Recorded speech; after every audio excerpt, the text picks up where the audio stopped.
Hey, hey, video world! Welcome to Computer America's, before the party show. If you're hungry, there's pizza there. You have to teleport here. We're gonna have a good show. It's our Gamer Tuesday show. We got Grayson, and we got this weird guy who looks like he's got dirt on his chin, hanging out in the video. You promised me you wouldn't start it because if something happens to you now, I can't restart it. No. You actually started it. Yeah. You started the instance by itself. I just started the broadcast. If I leave, you still have control of the broadcast. Yeah. Until showtime. If you leave or something, you can't. Don't stop it. In other words, that's what happened. I think when you left with the tornado, I think Jordan hit the little phone stop thing. Button. Yeah, she might have done that instead of the other one. Yeah, that's right. Exactly. Okay. All right. Anyway, hi. Welcome into a Tuesday edition. Charles just said it, of the Computer America show. And we are going to talk about E3 tonight with our gamer correspondent, Grayson Hamilton. And Ben is here with us tonight, too. Because although Ben is not a one-trick pony, he does know more about games than just games. But he knows more about games, I think, than me and Charles combined. So Ben does? Or Grayson? Ben does.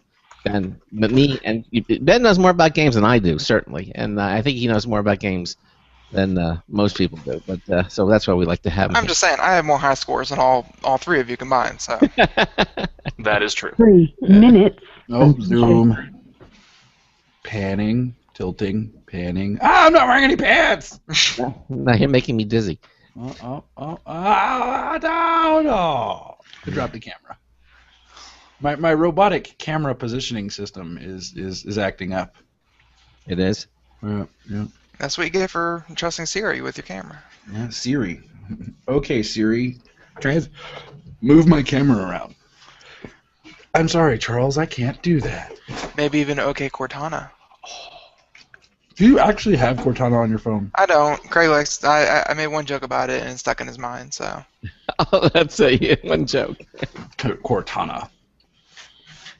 I have to say though, I mean, if you are a Halo fan and you've watched Halo at all, Cortana is hot, and I think I said it just as he was outside of earshot. But for an animated character, D is so much hotter than Cortana. Until showtime.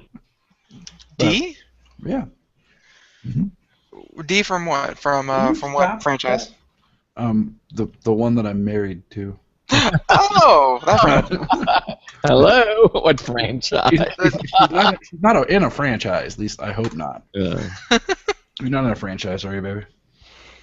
No franchising. I am one and only. No, yeah. The D franchise. The D franchise. Yes. All right. Okay. Peter Dinklage is everywhere. Got my mini bottle here. Okay. I got that bottle. I got that bottle. All right, I got all the appropriate bottles. We are just bottled out. Yep. Mm-hmm. All right. See, even though Charles has earbuds, he actually has a microphone, the big microphone that's in front of him. Right, that's the mic. 1 minute until showtime. I get it. He's allowed to get away with things. I get it now. The rest of us are allowed to. So. I broke my my studio headphones, the over-the-ear ones. Somehow, I don't know whether I did it or what, but I kept like over a course of like a day, I kept getting tangled in the cord that has always hung down next to my desk, and I've never done that before. But this one particular day, I just happened to yank it off of my desk with my mic and everything, and I was panicked for a minute, and I bent the metal piece on the microphone, so the microphone no longer worked, or it did. It was just half in my ear. I think Zach did that too. Zach is my dog. You don't have dogs. You have cows, from what I understand.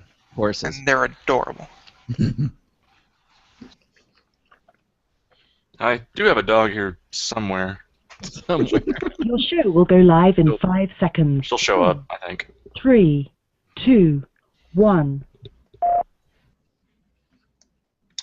Broadcasting live. It's America's longest-running national radio talk show on computers, Computer America. Hosted by national columnist Craig Crossman. Look for Craig's weekly column in your favorite newspaper. This show is being beamed nationwide at ComputerAmerica.com. Keep it here for technology news, computer products, guest interviews, and your phone calls. You're listening to Computer America. Hello, and welcome into the Computer America Show. It's the nation's longest-running, nationally syndicated radio talk show on computers. Computer America is heard around the world and coast to coast. And I'm your host, Craig Crossman. And thank you, Ben. I am so glad I'm not the only one who sits there and mouths the intro before he says it. I don't know. Even though you seem to be being assaulted by some furry animal there. It's my cow. It's my cow. Your cow. Your Oh, hello, cow. Yeah. And I am your co-host, certified ethical hacker, Charles Tendell. And it is the second Tuesday of the month. That means it's time for our Gamer Tuesday show. I think we need to get Grayson his own theme music. What, yeah, we do. Oh, we need the original GoldenEye. Yeah. Exactly. James Bond thing? Yeah, well, GoldenEye was a hugely, insanely popular N64 game. Yeah, exactly. Perfect. No, you already used that one for Ralph Bond. I used that for Ralph Bond. I have to find something else. True. That's okay. Anyhow, it is a Gaming Tuesday show. Actually, wait. Yeah. You need to do that. Anybody else read the what is the intro to either We're Not Gonna Take It or the Michael Jackson one where he's upstairs, the kid's jamming in his room, and his dad comes in and goes, "Turn that off!" Except we need to modify it so that he's playing a video game instead of, Yeah. That's one way we could do it. Who's going to do the production for that? I nominate Ben. Okay. Ben, you're nominated. Anyway, as I said, it's the second Tuesday of the month, and that means it's time for our Gamer Tuesday show. And joining us tonight is Grayson Hamilton. Gray is our Computer America Gamer correspondent. A little bit about Gray. He recently completed and received his master's degree of journalism from the University of Texas at Austin. He's actively pursuing a career in video game journalism. He does a majority of his writing for the Gamer Studio website, which you can read at thegamerstudio.com. He also writes for the San Antonio Current's online blog, and his section is labeled The People's Gamer. He's an experienced game enthusiast and author who gives us his viewpoints when it comes to computer and set-top games. Hey, Gray, welcome into Computer America. How are you? I could not be happier to be here. This is my Christmas in June, but I'm doing great, Charles. And Craig and Ben. Good to see you finally came back. And Ben, of course, is here because he heard that it was a Gamer Tuesday, and he said, yeah, and they couldn't keep me off the air. Couldn't keep him off the air, exactly. So Ben's here with his dog Zach. I don't know if you saw him earlier, but if you're watching, you're not only listening to the show, but if you're watching the program, we invite you to watch us. We have our live computer video streaming page just right there at our homepage at ComputerAmerica.com. If you just click on the chat under the first pull-down menu, it says the chat room/video page. There's also a button, and the live Computer America video streaming page is brought to you by Otherworld Computing. Quality products, expert support since 1988, now celebrating its 25th anniversary. If you have any Mac, Apple needs whatsoever, memory, solid-state drives, for your legacy Mac, any of these products, check them out at their website, www.macsales.com. They've got an amazing selection. You can also check them over at they have a new blog now, rocketyard.com. I'm not sure why they call it rocketyard.com, but it's their new blog, and you can see all the special deals and things at their website. Anything over $49, you get free shipping as well. I mean, it's really amazing. Just check them out at macsales.com. They may sponsor our live video streaming page. Also, if you have a question or comment, just give us a call at 347-884-8881. 347-884-8881. I'll get you through. Email is live, L-I-V-E, at computeramerica.com. You can also join us on a live interactive anon chat room. From that same page where you have the live video stream, you'll see it's right there. Just it'll ask you for a username, That's the name you'll be known by when you go in there. Click the sign-in button in your Java-enabled browser on a Windows machine, Mac, Linux. They all work. We'll move you into the chat room. All the great ways you can communicate with us. You can also Skype us too. Our Skype address, one word, Computer America. But call us 347-884-8881. Now, of course, the big news is the E3, the Electronic Entertainment Exposition. It's either 3 E's in it, and they call it E3. And it's all about games, and we're going to get some report of what's going on. Now, if you want to follow along with us, we also have one other mechanism that you should take advantage of. If you go to our homepage at computeramerica.com, and you go under the second pull-down menu, which says Show Notes, okay, and then you'll click here to read the show notes. You'll see today's show, June the 10th.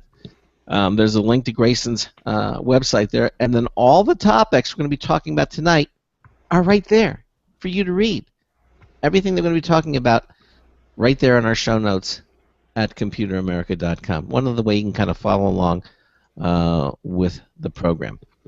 So that said... Hey, wait, since everybody here is a big gamer, does that mean I can take the night off because I'm not? No, you have that chance about an hour before the show started, but... Too late. Oh, nobody told me about this. Oh. Nobody told me about this, but, I run into problems all the time. Yeah. That blue screen. Well, actually, I think this one would be more appropriate. There we go. Yeah, exactly. Well, look, Microsoft, you start off saying Microsoft keeps it simple, and basically their focus at E3 is games, right, Gray?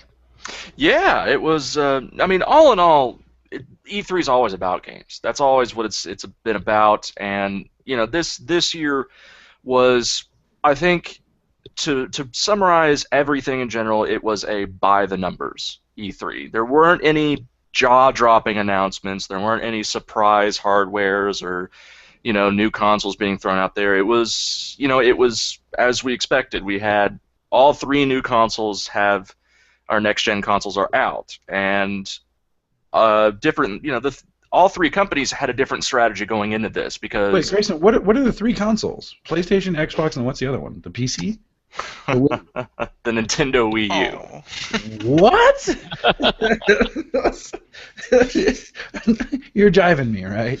I guess. Well, I mean, maybe we shouldn't call them next-gen. We should probably call them new-gen or 1.5. Depending on how you want to look at it. But yeah, all 3 major publishers, their consoles are out. Some are doing great, some are struggling, some had some things they needed to repair. So each company had some things that they needed to really excel in coming into this conference. And now Microsoft was first up, and since they've launched the Xbox One, they've been doing a lot of backpedaling. It started with the Xbox. It started with the Kinect and then it was always online. There was the DRM issues. It was they were just having to constantly concede. So going into the biggest presentation, what was the number one thing they knew that they had to accomplish to really drive home the point of buying an Xbox One? And that was they essentially mimicked Sony's conference last year, which was they made no mention of hardware, they made no mention of accessories or software or hardware for that matter. It was just games, straight on games, and that is where they succeeded beautifully. It was an hour-and-a-half conference, but it was at no point did they ever slow down. The pacing was great. They showed off a lot of excellent footage. They had some great announcements and debuts that the other companies didn't get to have. So all in all, they knocked it out of the park. They came in saying, we're just going to talk about games, and that's what they did. Funny enough, when I watched it a second and third time, I actually noticed something even more interesting. Was at no point during the entire 90 minutes do they ever use the word Kinect. They don't even bring up the subject of the Kinect, which I found very interesting because I understand that they recently made the announcement that you will soon be able to buy the Xbox One without the Kinect, which brings it down to $399, which is the same price as the PS4. Great announcement. But they didn't bring it up. I was kind of surprised by that. Matter of fact, and even more so, they didn't even really bring it up at any point during any of the games. It was almost mentioned when they were talking about Dance Central, but almost isn't enough. They never even no one ever said the words. It was just they just pretended it didn't exist, basically, and they wanted to position themselves and make sure that their message was clear that the Xbox One is a next-generation game machine. So I found that interesting. Does it mean that they're giving up on the Kinect? Not at all. I just think that they needed to double down and make sure that what they were going to talk about was one thing only, and that was their support, the parties that are coming in to do exclusive games and the big-time multi-platform games that are coming out for it. So that was kind of interesting, but like I said, they went through the games and they did not disappoint. They had some huge titles coming out, and most of them were not really surprising announcements. Some we already knew about. Some of them have been teased, but we finally got some actual footage. Of course, the least surprising big announcement was, of course, they talked about Halo 5. Yay! Woo! Yeah. Halo 5 is called Halo Guardians, I think. Isn't that right, Ben? Yep. It's called Guardians. And they showed off some good some CG. I assume it's a CG. If there's no heads-up display, if it's not actual gameplay footage, I consider it CG pre-rendered. So is it going to look that great when we finally get our hands on it? Who we don't know at this time, but we did get to see a little bit about the story that's leading into it. Of course, Halo 4 kind of leaves gamers on a bit of a tragic note. I don't want to spoil it for people out there. So they're kind of delving more into Master Chief's. I think it seems like he's starting to take a new turn towards the idea of authority. I think they're going to try and do a bit of a redefinition of what he thinks it means to be a soldier, or what exactly he's fighting for now. So they're making it a little bit more personal for Master Chief, which is always good, because when you don't have a face to a character, and especially one who speaks very seldomly, if ever, you need to give him as much originality as you can, and in doing that, I think they're going to broaden his spectrum a bit more, which of course for the Master Chief is great, because he's their flagship. Microsoft wouldn't be where they were with the Xbox if it wasn't for Master Chief. Wait a minute. Now, Master Chief never speaks, or rarely. He does, but rarely. He's a man of few words. I think Ben would agree on that. And you never see his face, right? He always has his helmet on. I think at one point he takes it off, but of course you never get to see what his face looks like. They at the very end of Halo 1, you see him flying off in a longsword ship, and like you hear like the clips on his helmet go off, and it depressurizes, and then you see like his helmet take off, but like of course like the roof of the spaceship is cutting off the view. Someone actually hacked that and was able to take a freeform camera and actually go into the cutscene and like look at it from a different angle. And if you actually go into like hack into it, he takes off his helmet and then he's wearing another helmet underneath it. Oh, that's horrible. Same helmet. That's Bungie thinking. That was Bungie like being clever, where they knew someone was going to try.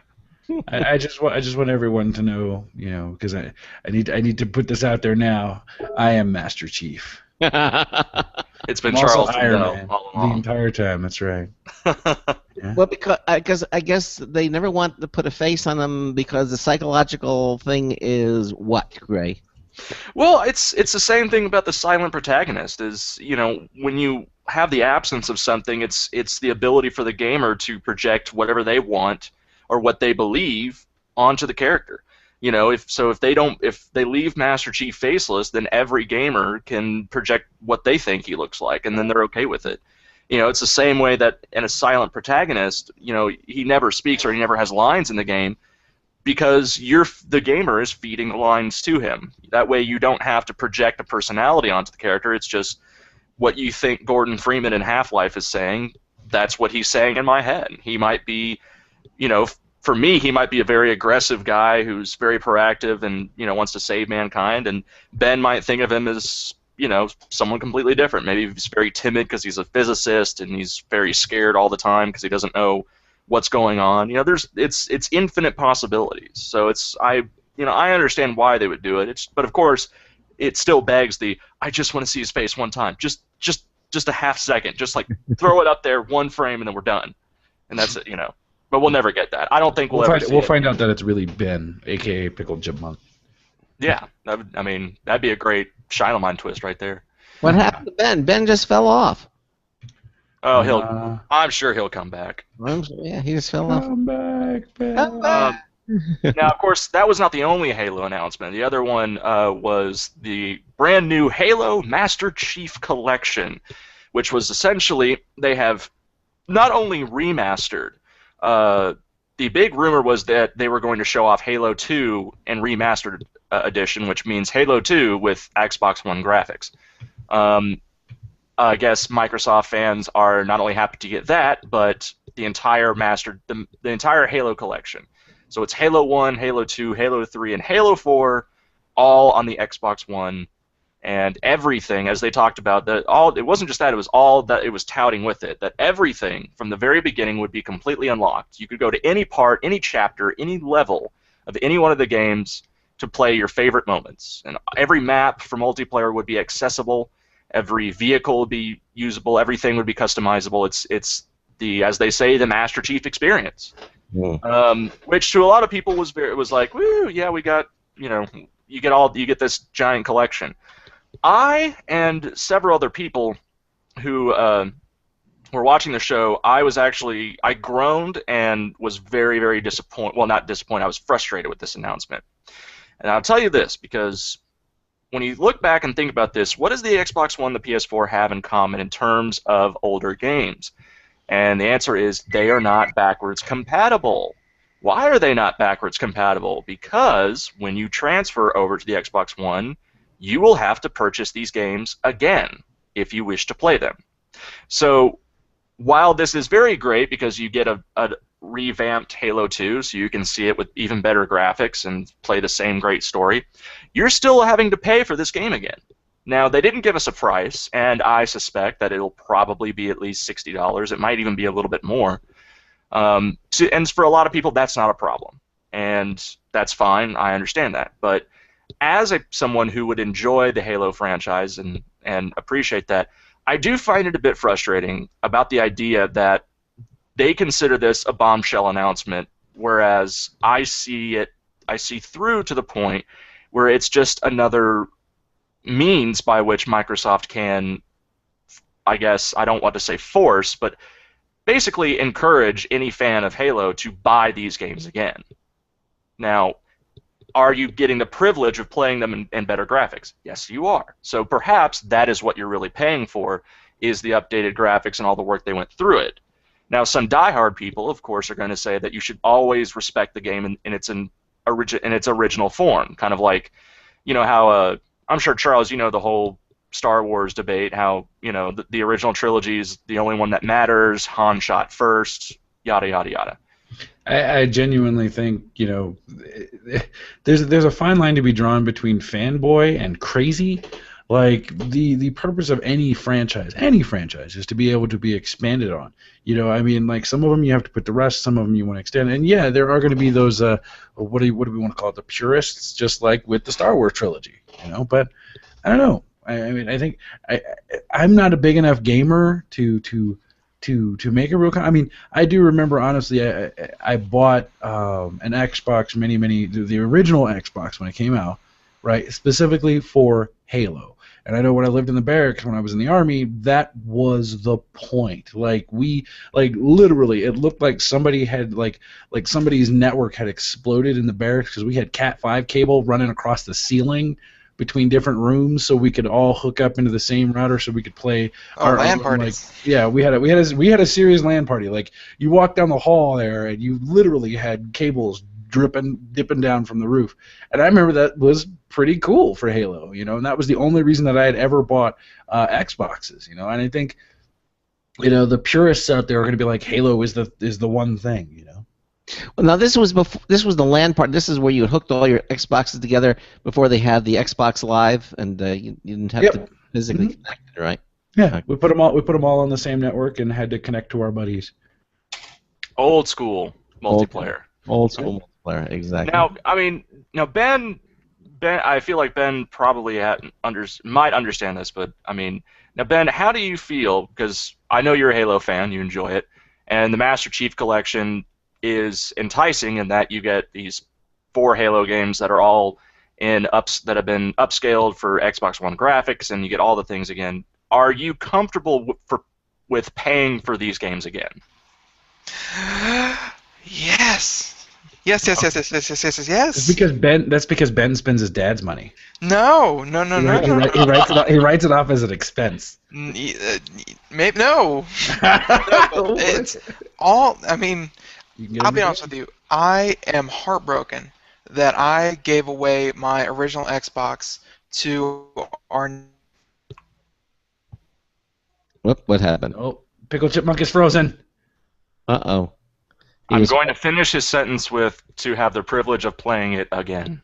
And you're in his mind. I mean, it's a really good picture of him. Wait, let's look at that. Yeah. It's a really good picture of Ben. Why is he having problems? I mean, he's on the same network I am, and. Is he wired? Yes, he is wired. He is wired. Got 100 megabits per second connection to the internet. Wow.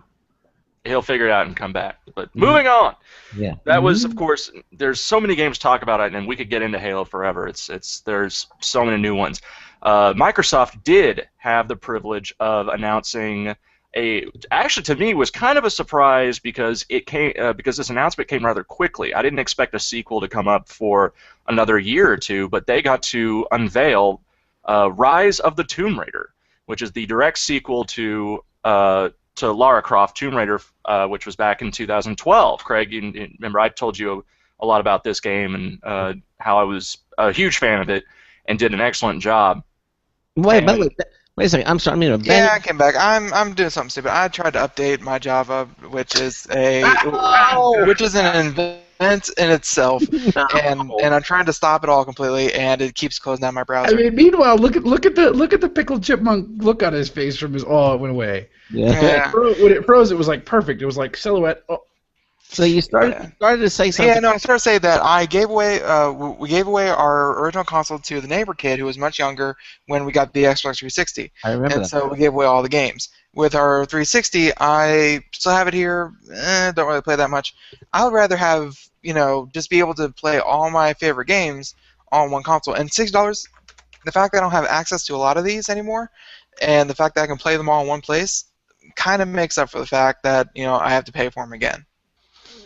All right, I can understand that argument, and that's I get it completely. I guess it just seems to me that it's a it just seems to be like it's a little too much. I mean, too familiar of a rehashing where it's another means by which they can get. It definitely is. It definitely is them trying to cash in even more on the original content. I mean, it's just like with the original Halo Anniversary when they redid Halo 1.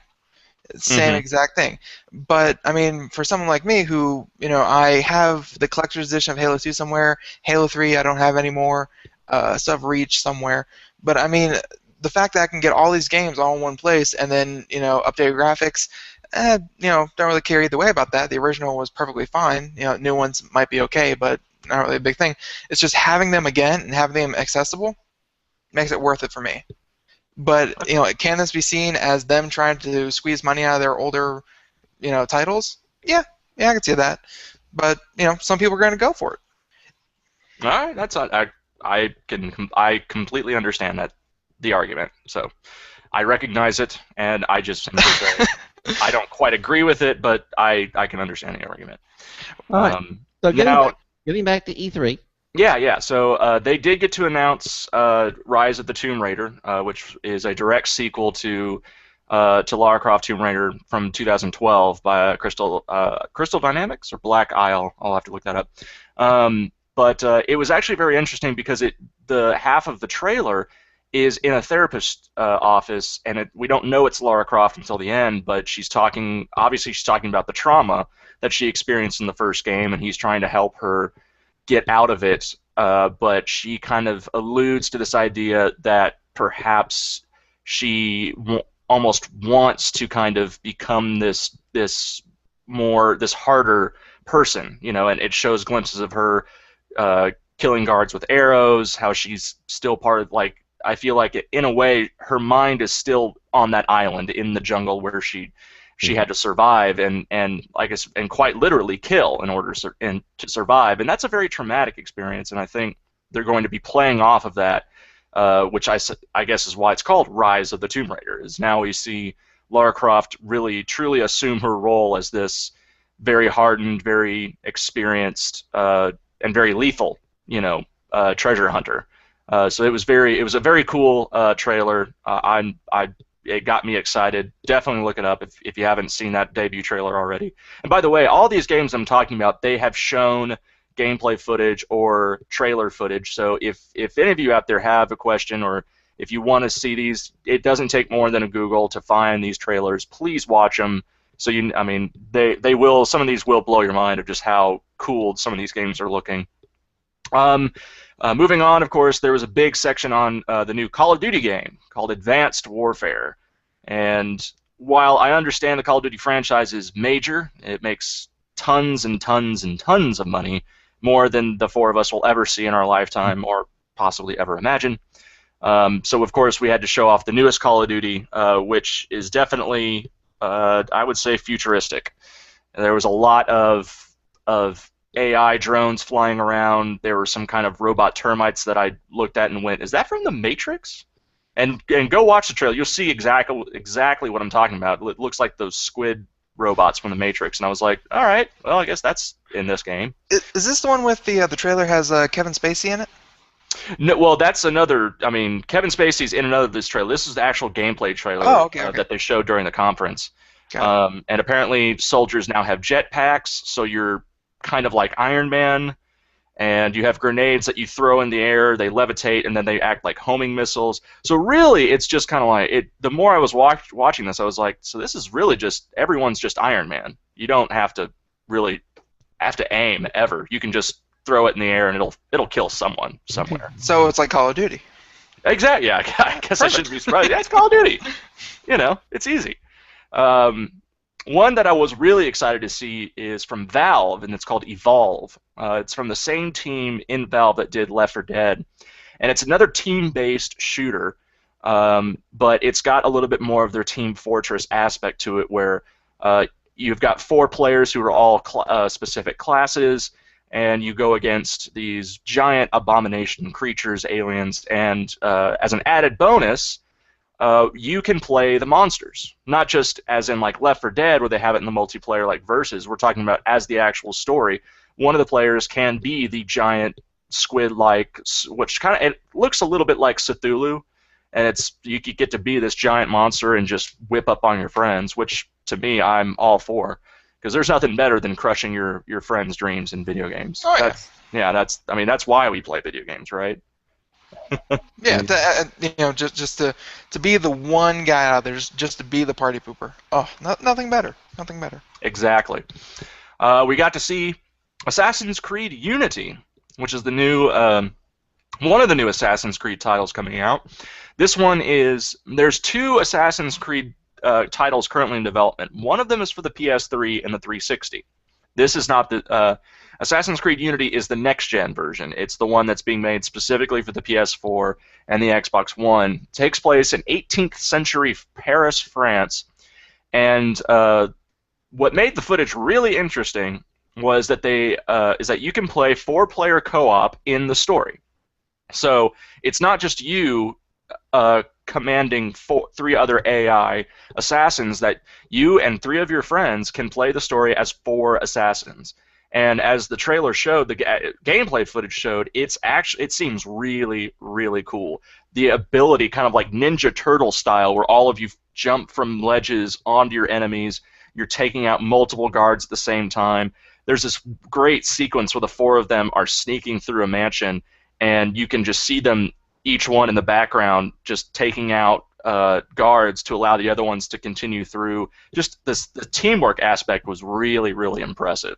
Hey, listen, we're at the bottom of the hour. Is it 30 minutes already? Wow. Yeah, just time flies. We got lots more to talk about.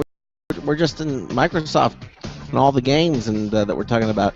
And we'll continue on talking to Grayson Hamilton. It's all about E3 tonight on our Gamer Tuesday with Ben joining us as well. You're listening to us on the Blog Talk Radio Network, the Boost Radio Network, and the IRN Radio Network. We'll be right back.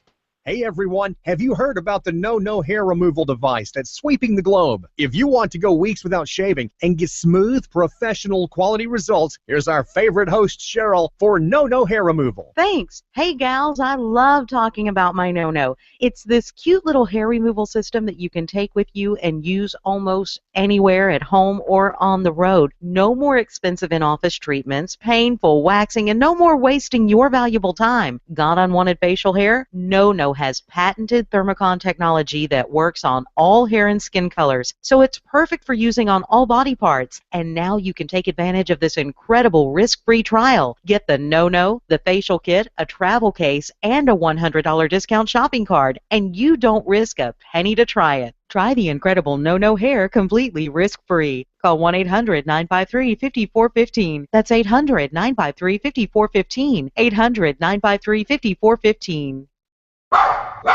Looking for a best friend? Brother Wolf Animal Rescue has your best friend waiting just for you. The mission is to protect and enhance the lives of companion animals and the people who love them. Their no-kill rescue shelter is open year-round, making it easy for people to adopt their best new friend. This year, Brother Wolf will find homes for over 2,400 orphan dogs, puppies, cats, and kittens. All have ended up as an orphan through no fault of their own. Brother Wolf has created a safe, nurturing environment where these special animals can heal emotionally and physically until they find a lifelong home. Their life-saving transport program brings dogs and puppies from overcrowded shelters in the south to rescues in the north where homes are easier to find. Brother Wolf Animal Rescue is a 501c3 organization. To learn more about their life-saving work and to make a donation, visit their website at www.bwar.org. That's www.bwar.org. Help to realize Brother Wolf's vision when no animal is euthanized for lack of a home. Who's a good boy?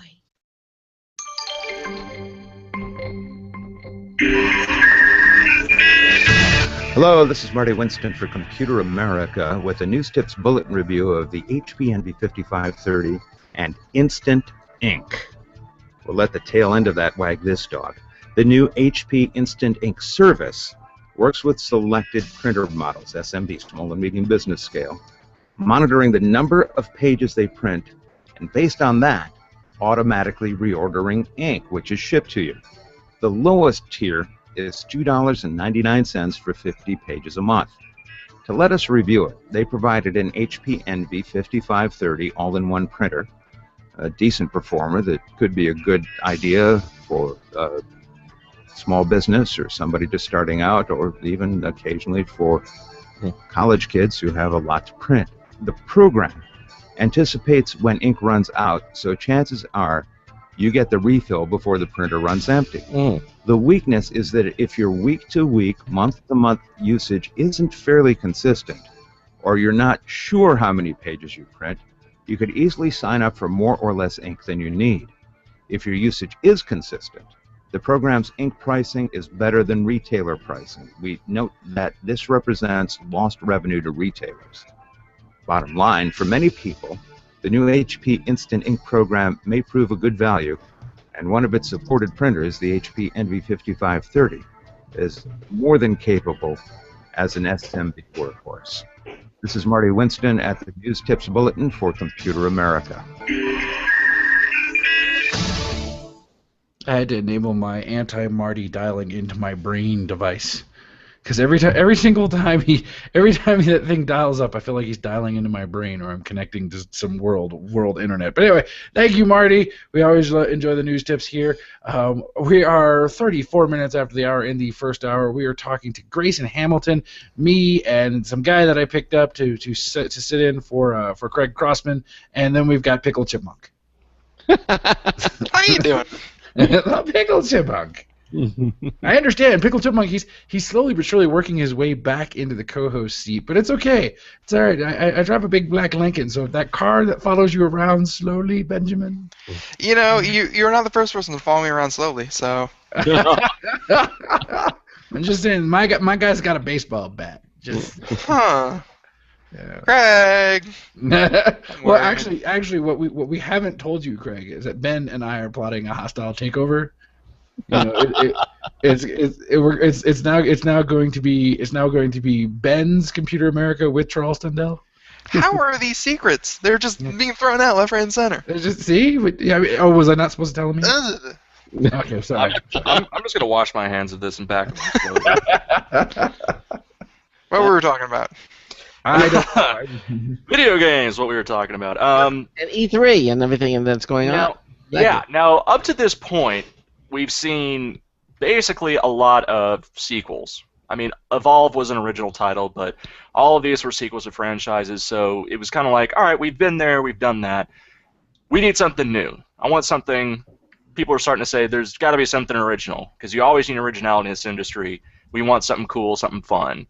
Cue, as if it wasn't timed any better, cue Sunset Overdrive. Now, I mean, you see a lot of trailers, and you start to see a pattern. You see things where you pick out the conflicts. You've got your anti-hero, your regular hero, the villain. You've got they show off all the things supposed to make it fun. This trailer got me excited because I don't know what I just saw. And that's how I felt when I first watched it. Then I watched the trailer a couple more times, and I could not have been more excited for this game. And it's very difficult to really explain what Sunset Overdrive is really about, because the whole trailer is over the top. It's got this brilliant, like, color-washed world. It's not black and gray. This game is vibrant. And to use another V word, it's also violent. But it's a ridiculous kind of violent, and sort of like Sin City kind of tones, but not with the black and white. Maybe more. If anything, it's the opposite of Sin City. It's the ridiculousness, but with just all the colors that you would never ever see in Sin City. This looks like a very violent Jet Set Radio. It really is. It's got some some really intriguing elements to it. Not to mention that your protagonist seems. Well, he seems like a jerk, but he's a funny jerk, so probably would get more dates than I would. But and I don't know why, but Charles, I feel like you should really, if you get the chance, look this up, Charles, and just watch this trailer, because it's just really out of this world. What's it called? It's called Sunset Overdrive, and it's from Insomniac Games. Right there in the show notes. It's something to really behold, but like I said, it got a lot of fans that were a lot of people in the press room were very excited about this. Got a big applause because it was fresh. It seems completely original, but it's got very high toned action. The character seems like someone that you'd be able to laugh at, so that's always a plus. And there are monsters in it. I'm not sure where they came from or what the purpose is, and it doesn't seem like the character even cares. But they are there for you to destroy, and they explode in very violent ways. It's like it was something so out of left field. I think that was why it was so perfectly timed. What in the world? He's not kidding. Something. Like I'm watching the trailer on YouTube, and you've got Commando, who's like fighting all these dudes, and then you've got like punk rock skater kid. Oh yeah, trust me, it's gonna get even weirder. Just like I said, just let it watch. It's gonna get something crazy. So very colorful, lots of action, lots of different gameplay that you're not gonna see elsewhere. I can see how people are excited when you say it's different. It's different. It is, and what I will say, this is great for Xbox, is this is an Xbox One exclusive. So this is something being made specifically and only for the Xbox One, and that's a big win for Microsoft. This is definitely something that you're going to see touted over the next going into the holiday season, because this is something that they're really going to want to push. This is one of those that I would definitely buy an Xbox One to play this game specifically. Now, when a game producer comes out with something like that and they say we're only going to be for Xbox One, is Microsoft paying them for that privilege, or they just like to develop for the Xbox One only? I mean, why does that happen? It's a growing. It's actually getting rarer and rarer for this to happen, but there are incentives for it. In certain cases, exclusives come from the idea of a studio will always approach Microsoft or Sony or Nintendo. They pitch the idea, and they'll say, look, this is our idea for the game. Here's some concept art. Here's some pre-alpha footage we've got going. They'll go through the motions and show it to them and be like, look, this is what we're making. We're really excited about it. It's going to be a lot of fun. After that point, one of two things will happen. Microsoft can take a look at this and say, you know what, we really like this. We want you to make this for Xbox One. Now, the thing is it's always a licensing deal, because at first it's always going to start off being multi-platform. If Microsoft really likes it and they really enjoy it, that's when they'll counter-offer with, here's a little bit more than what you've asked for in terms of licensing rights, but we want to make this Xbox One exclusive. And that's when the developer knows that they have something good on their hands. Microsoft is willing to pay them a good deal amount more than what they initially were negotiating for, because they really want this to be on their platform only. And it's a win-win, because if it works out well for Microsoft, this will push system sales. It's going to get people excited. They're going to want to buy the Xbox One, saying, I want to play Sunset Overdrive. Okay. That helps the developer, because that puts the developer's name out there.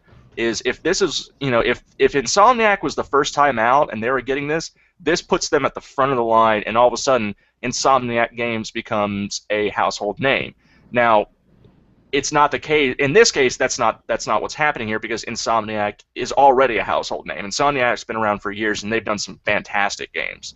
So they've already been well known and well established, which helps them seal a deal like an Xbox One exclusive. I'm watching the trailer, and I'm watching the gameplay portion of it now, and all I can think is it's Zombie Land in an interactive play place. Hmm? I mean, that could be one way of looking at it. Yeah. Interesting. But with far more, I would say, with a far better sense of humor. It's so much. I feel like this is one of those games where it's going to be violent, but lighthearted about it. Like, it's not a game to be taken too seriously, especially if the main character is concerned, because even he's just like, he's living in this world and he's just having fun with it. So if he's not taking this seriously, I don't think the gamer should take it seriously. Yeah. And by that I mean just the story. Take the game seriously, just don't take the story seriously. Yeah. But this is a good get for Microsoft, and I'm glad they have something original, a fresh IP that they can put out there and say, we've got an Xbox One exclusive coming out. Here's the reason why you should join us and you should get our console. So for them, awesome. After that, two other main titles that are also sequels. We have Fable Legends. Fable, of course, from Lionhead Studios. Not really much to say about Fable. It's looking like they're going co-op with it as well. You'll be able to play 4-player co-op with a fifth person who can play the villain trying to stop the 4 players. That appears to be a pattern nowadays. A lot of studios are giving players the ability to play in the darker side, the other side of the coin, I guess I really should say, and get to play the villain, which I understand. There's two sides to every story. So I guess it is fun to kind of dabble in the villain side for a little bit. But they did show a little bit of game footage. I wasn't too impressed, to be honest. The animation was a bit stiff, and the gameplay wasn't quite clicking on the right levels. I think it needs to be tightened. I mean, granted, this is always alpha footage. They've got tons of work to do, but it just seemed a little bit sluggish. I think they need to do some tightening and give it a faster pace. And I feel like then they'd be really onto something. And then, of course, Dragon Age Inquisition, which is Dragon Age 3. That's done by BioWare, who, of course, do fantastic. You've got Coder, you've got Knights of the Old Republic MMO.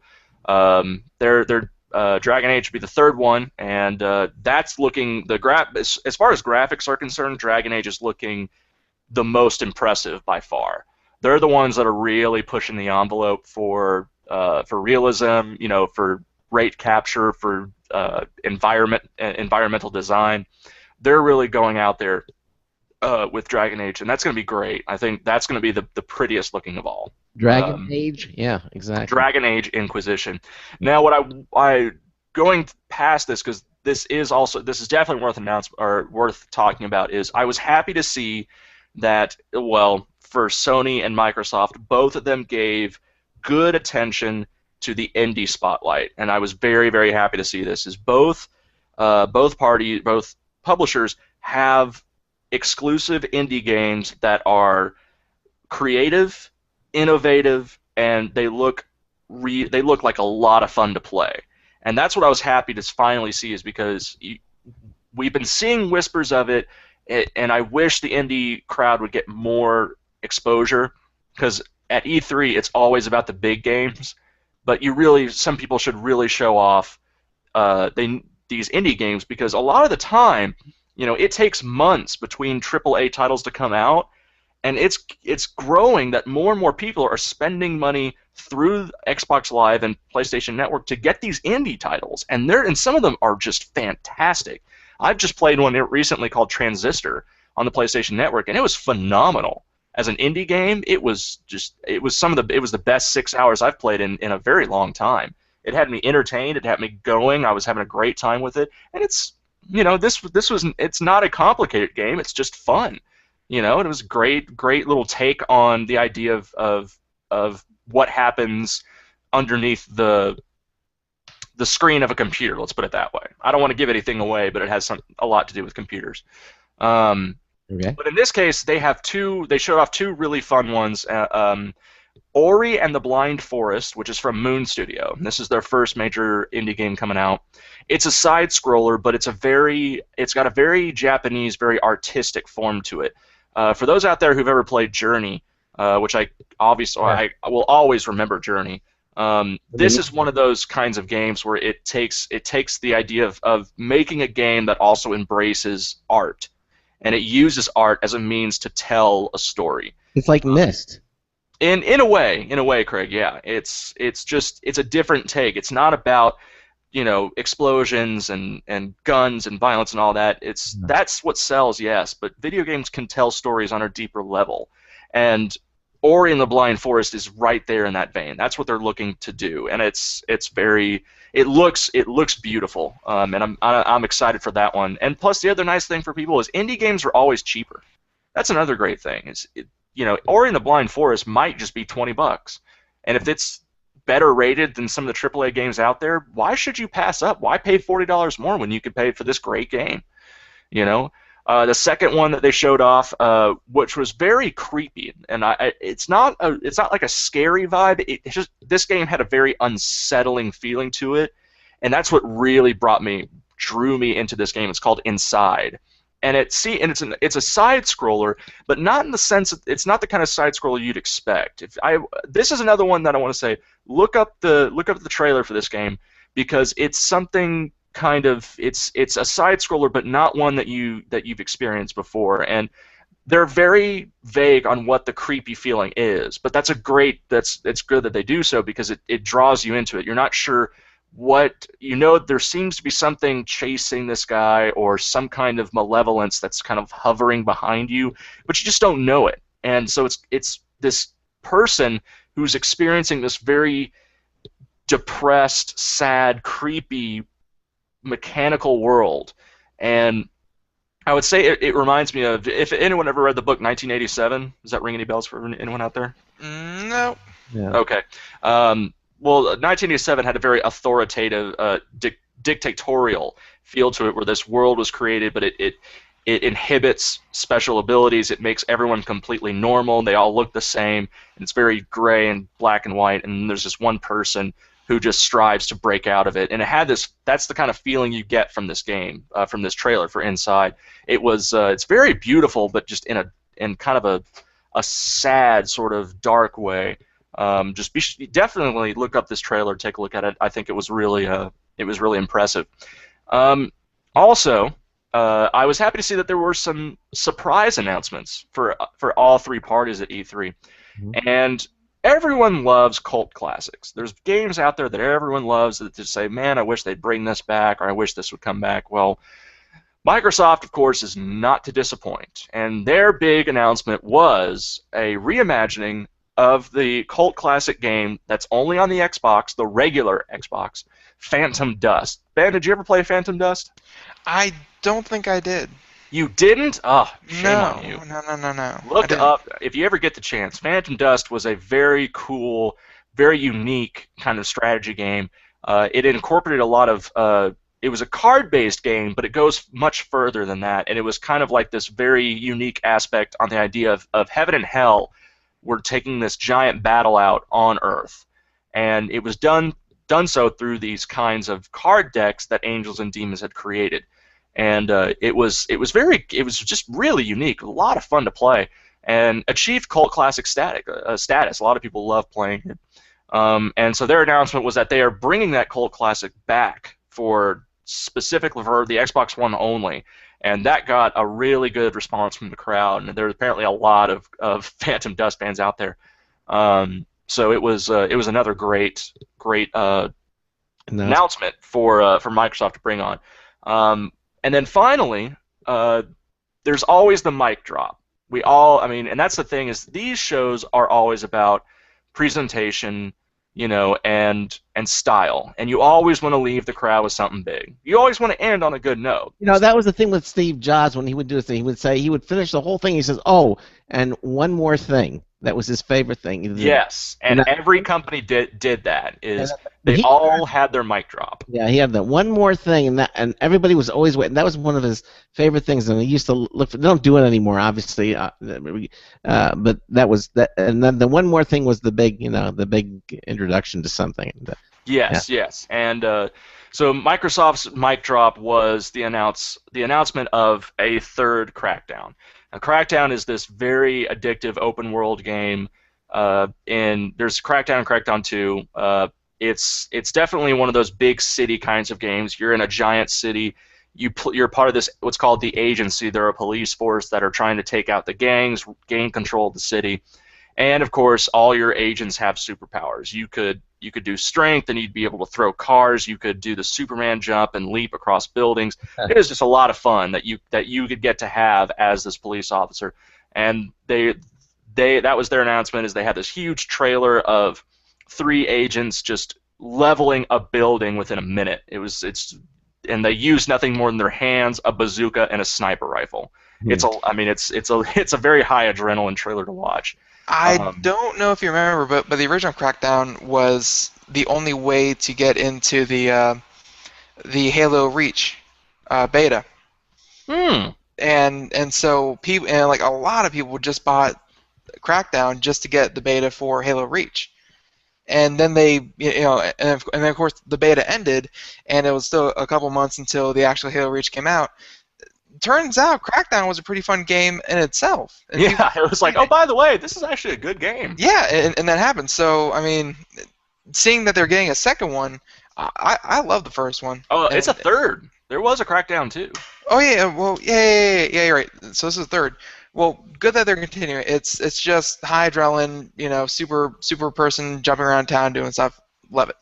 Absolutely. So, It was a great conference overall for Microsoft. My final grade, I gave them an A-. They did everything pretty well. They had a few little technical difficulties. Some of the demos ran a little bit long.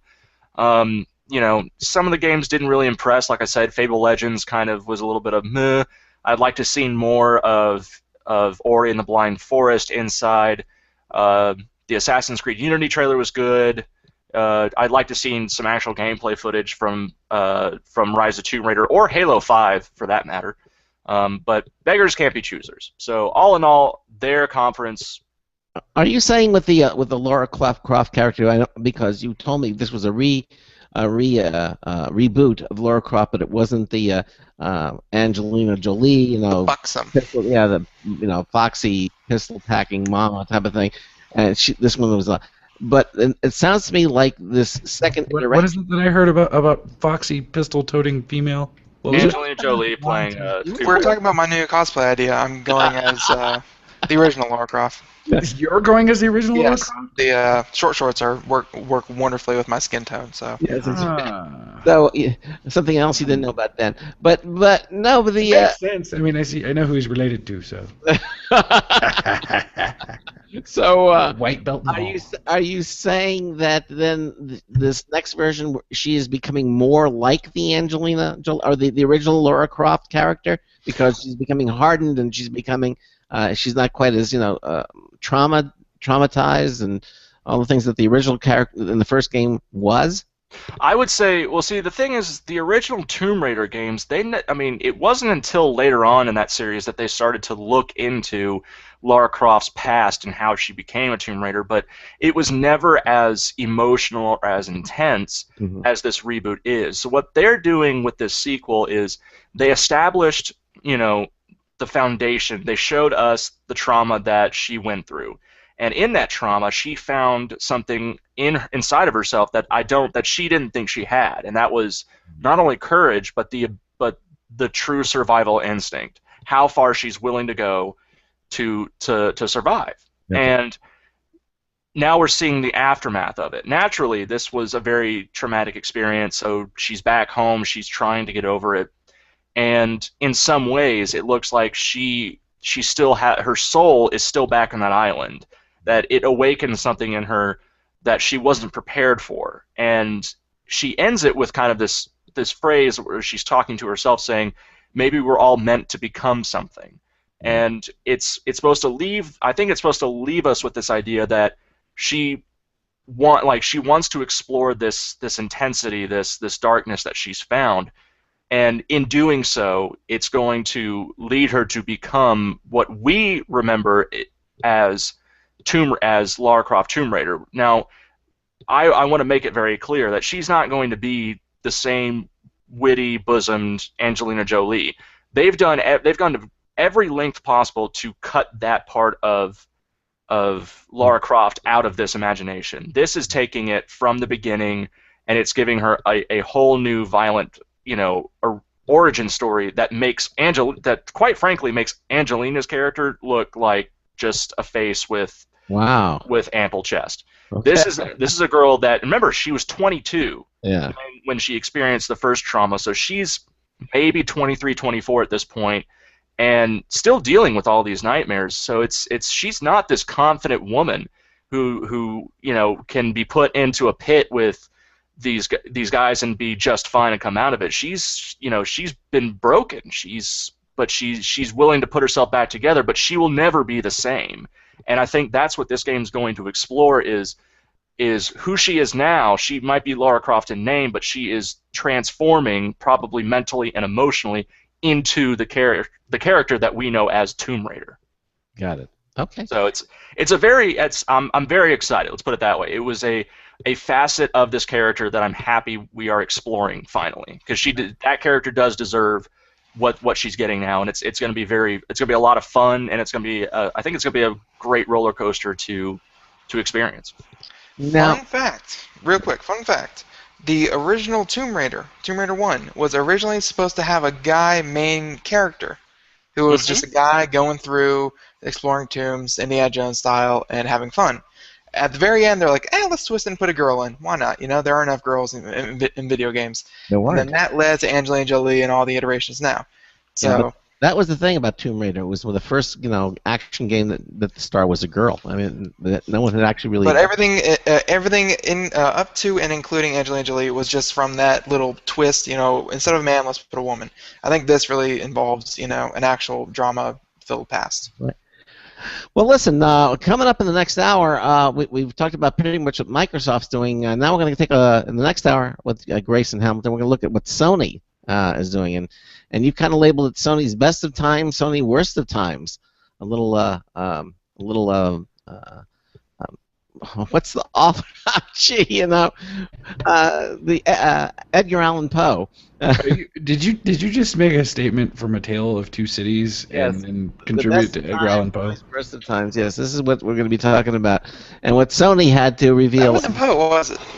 It wasn't Poe. No, it wasn't. Tale of Two Cities. Charles Dickens. Dickens, yes. Dickens. Dickens, thank you, Dickens. Everyone's 8th grade literature teacher just rolled over. Yeah, We all read it. We all suffered. Yeah, that's the call that we're gonna get next from a caller. They're gonna be like, "Really? How dare you, Craig?" Yes, exactly. But it is the Sony's best of times and worst of times. We're going to hear about that coming up in the next hour. And also, let's not forget about Nintendo. We're going to talk about that, Electronic Arts, and we're going to see if we have a winner here. All about E3 with Grayson Hamilton. This is the Computer America Show on the Blog Talk Radio Network, on the Boost Radio Network, on the IRN Radio Network. 347-884-8881. That's 347-884-8881. We'll get you on and get you through. We're going to take just a short break. We've got another new news tips bulletin from Marty Winston. All that coming up. Stay with us. This is Computer America. Broadcasting live. It's the only national radio talk show on computers to air every weeknight. Computer America. Hosted by national columnist Craig Crossman. The first hour's behind us, but there's still more of tech news, tech talk, and your phone calls. We're being beamed nationwide at ComputerAmerica.com. You got computer problems? Bring them on. You're listening to Computer America. Computers run the world, and we run computers. Call us or send us an email to live@computeramerica.com. Hello and welcome into Hour 2 of the nation's longest-running, nationally syndicated radio talk show on computers. That was Charles, huh? This is the Computer America Show, and I'm your host, Craig Crossman. Yep. And I'm your co-host, certified ethical hacker Charles Tendell. At least until Pickled Chipmunk makes it known that he wants my job. I'm watching you, Chipmunk. I think I should open with certified ethical gamer. A certified ethical gamer. That's the new one. Certified ethical gamer Ben. Ben. I only play the good side. Yeah. You're the one who the ethics behind the gaming is you don't get to troll.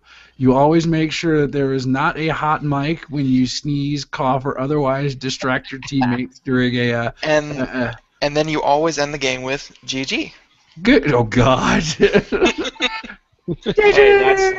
you have to. That's just being polite. Yeah, exactly. You have to. Ethical. Nothing evil going on. No. And ladies and gentlemen, the great and powerful Grayson Hamilton. And yes, he is our gamer correspondent. Continues on. He's covering E3, and we're talking about all the things that have been going on. E3. At E3, yes. We talked about in the first hour Microsoft keeping it simple, just all games with no hardware, and some surprise announcements. Certainly you can listen to it again. We have all that on the first hour. You can listen to any of our Computer America shows. They're all archived at the Blog Talk Radio Network under blogtalkradionetwork.com/Computer America. You can listen to any of our shows there since we began broadcasting on Blog Talk Radio. Now, in this hour, we're going to now look and see what Sony is up to. And again, you can follow along with us under our show notes page at computeramerica.com. Just go to our show notes page. Under the archives pull-down menu, you'll see today's date, again, June the 10th.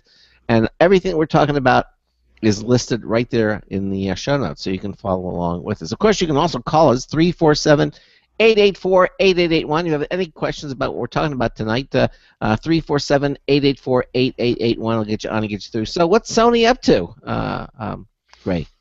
Well, so, we had Microsoft in Monday morning, and EA, Ubisoft had their own conferences in the middle of the day, and then Sony took the stage Monday evening to show off what they had. So what were we expecting from Sony? Well, obviously, they've had a fantastic year. They've done some great things with the PlayStation 4. The PlayStation Network is a solid success. They've had some great games come out. We're in a bit of a drought at the moment, so of course we're looking forward to seeing what they had in store for us this year. Why did their conference do worse than Microsoft? Why? Well, it's a lot of little things, but it's in its entirety. I will say this: they started the conference again was a little over about an hour and 15 minutes. Mm-hmm. They started strong and they ended strong. Okay. But their middle was very. I'm just going to go with. We're going to go with boring. It was Really? boring. It was. And now here's the thing: is they had a lot to talk about, and they did. It's kind of weird because they kind of flip-flopped with Microsoft. So Microsoft this year was like Sony last year, and Sony this year was like Microsoft last year, where they talked about some games, but they took a large portion of their conference to talk about some new things that were hardware related, and some of them wasn't even gaming related. And what ended up being a disappointment was no one really cared. It wasn't exciting. It didn't get me more excited about the fact that I had a PS4.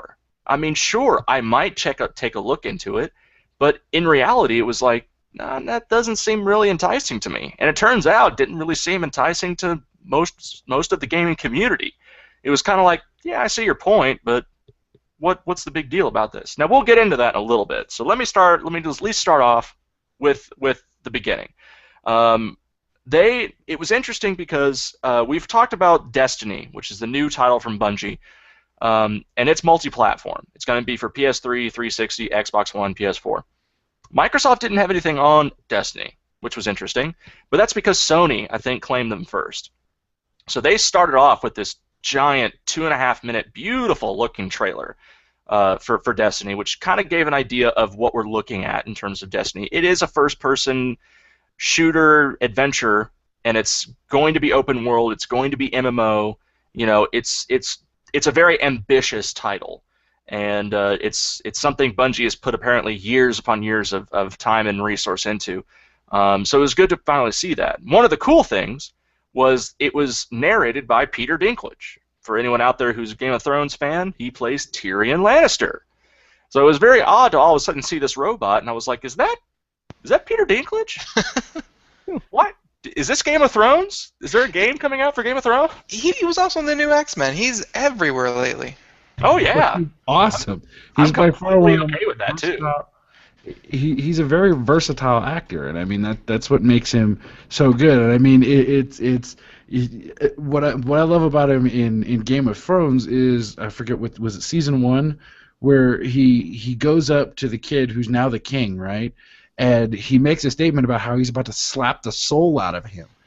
And the guy goes, "How dare you threaten the king?" He's like, "I'm not threatening the king. I am talking to my nephew or something. And if you interrupt me again, I will stab you. That is a threat." And I was like, "Whoa!" You know, and he's just a great actor. You know, all he around. really is. He's been a great actor for years. Well, I mean, is it that just giving him really good lines, or is it no? There's Jasmine walking back again. Tyrion Lannister in the books and in the novel was always kind of the comedy relief and just always a compelling character. But I think Peter Dinklage, you know, he has not exactly a Morgan Freeman voice, but he's very soothing to hear, and he delivers lines very well. Yeah, he really does. Yeah, he does. I just watched him recently in the X-Men, last X-Men movie. He had that role as the Doctor. I don't know if you've seen the X-Men Future Past. He also starred in that as well. Complete side note: anyone out there, if you haven't seen X-Men Days of Future Past, stop what you're doing. Go watch it right now before it leaves movie theaters. Yeah, exactly. Fantastic movie. I'm an X-Men fan, and man, that did all the good things to me. See, I left that theater just happy. I always heard that like when storylines kind of go forward and back, like it kind of like makes a lot of people mad because everything that you learned beforehand is now no longer. It's just I mean, there's a lot more to it in terms of the politics because they begged Bryan Singer to come back for this, and he's the one who quit X-Men 3 because he knew it was going to be terrible.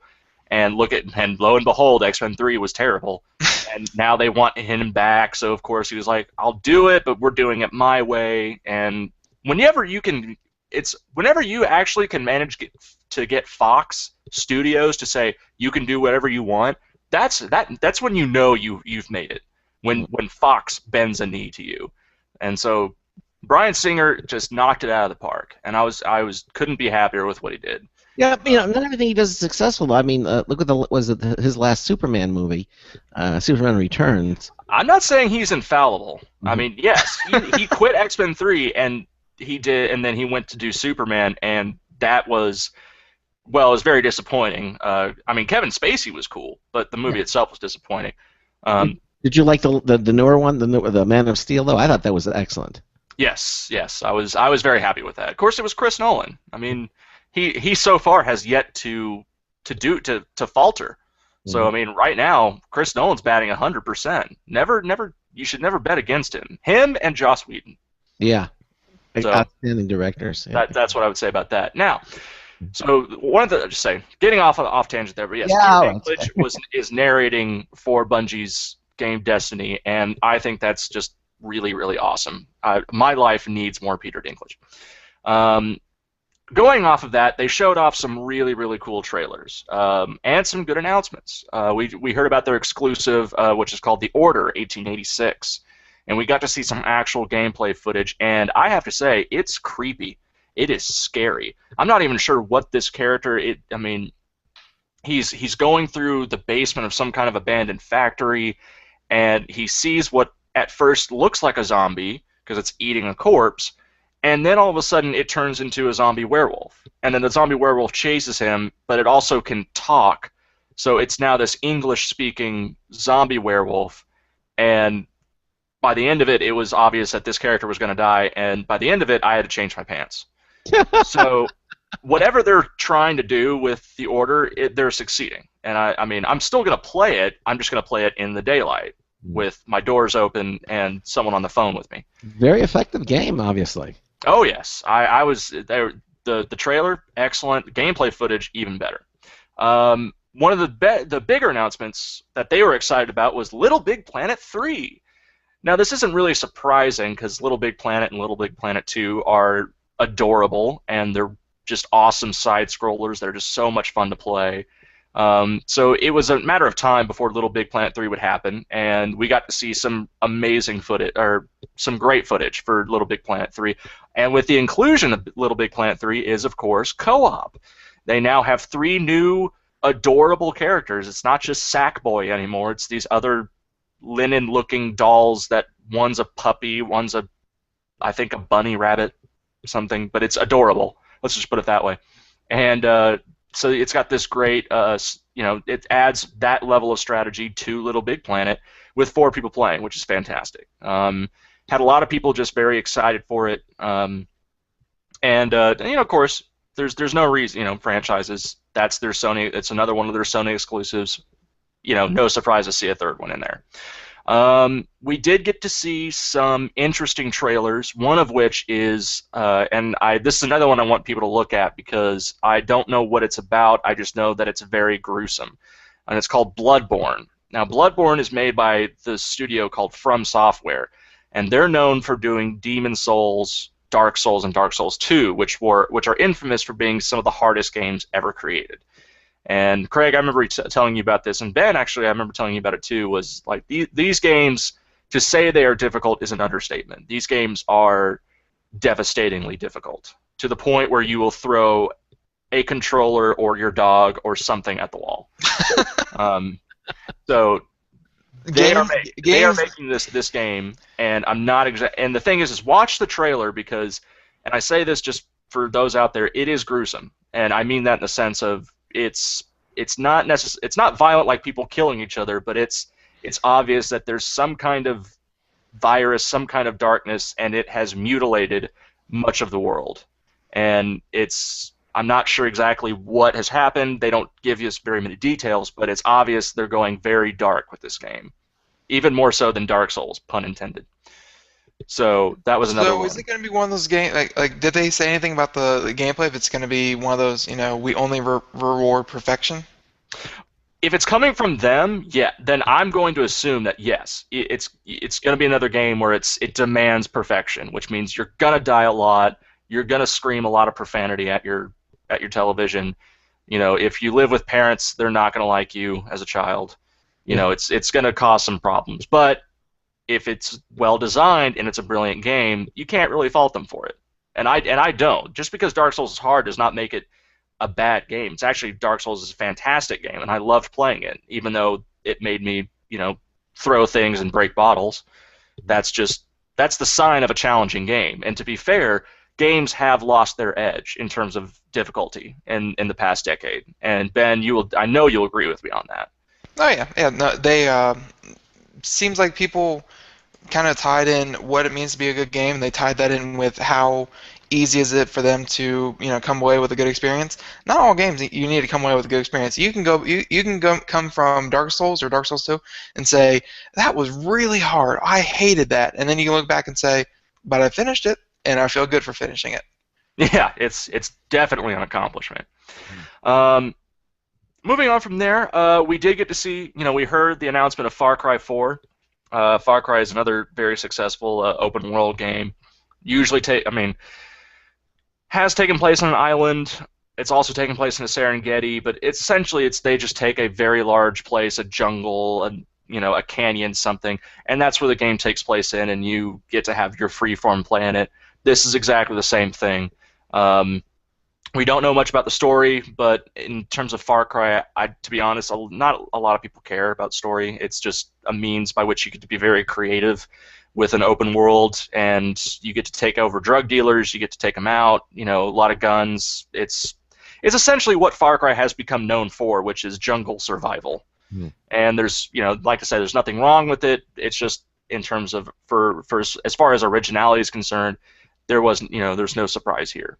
One game that did get announced, and it's kind of funny, the game itself. So Ben, you mentioned Dead Island, remember? And of course, yep. I couldn't say anything because, at least until now, that Sony announced Dead Island 2. And the way they did it was, it got me laughing a little bit. Let's put it that way. And I say this because I remember when Dead Island 1 was announced, and it had this beautiful trailer. Because the trailer was backwards, so you started with the end of the trailer, and it was playing backwards slowly to this very beautiful melody, and it was tragic because you were seeing some people dying, and then you're seeing how they died, and go look it up, and you'll remember it's like, this is a beautiful trailer. It's tragic, but it's beautiful, and it was like, and it announced Dead Island, so all of a sudden, Dead Island 2 is announced the exact opposite way. It's not beautiful, it's not tragic, it's actually funny. And I say watch this trailer because this is another good one where it got some laughs and a lot of people excited, was because it starts off with this you could tell this guy is a jerk. This guy is one of those alpha males, probably from Miami. And he starts off and he's running down the street and he's trying to look buff and cool in front of these people. And then all of a sudden you start to notice that people behind him, as he's running away from a zombie apocalypse. People are dying, just buildings start exploding, and there's this nice catchy pop tune that he's listening to while he's running. Well, he's not running away from it. He's just enjoying his jog, and I'm actually watching the trailer now. Oh my God, that is just. And I can see how that can make people laugh. The theme is exactly the opposite. I feel like what I felt was just like, wow, this is the exact opposite of the trailer for Dead Island 1, but at the same time, this is getting me interested in it. So the effect is still achieved. They got me interested into playing Dead Island 2. It was just done in the exact opposite way they did the last time. So I thought that was cool, and I enjoyed it. It's a fun trailer. I would definitely take a look at it, Charles, if you get the chance. It's another one. I hope you're taking notes, by the way. I am watching you, so I'm recording. See the pen come up. Yeah, I know. So. I record the show.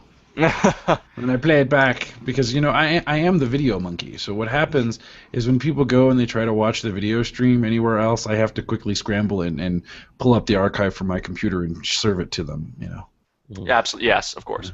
Some other good announcements. One was, of course, Grand Theft Auto 5, which was released for Xbox One and for not for PS4. That was the announcement. I'm sorry.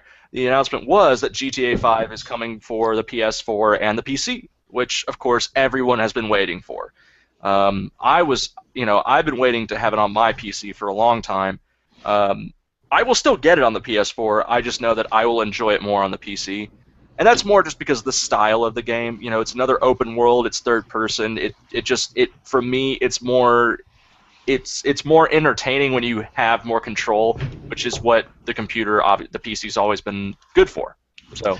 Well, I mean, there's that, and then there's a huge community out there that, you saw this with Skyrim. It's like, yeah, sure, Skyrim came out for the Xbox and the PlayStation, but when it comes out on computer, you got a huge community out there that does modding. And Yes. modding is when you go into the source files and you start changing things. You start changing the images, the textures, that kind of thing. And modding can take the form of anywhere from just upping up the graphics beyond anything the studio intended, to actually making new models for the game, and that kind of thing. And as soon as you put something on the PC, that is modders green flag, and that's when they start going at it.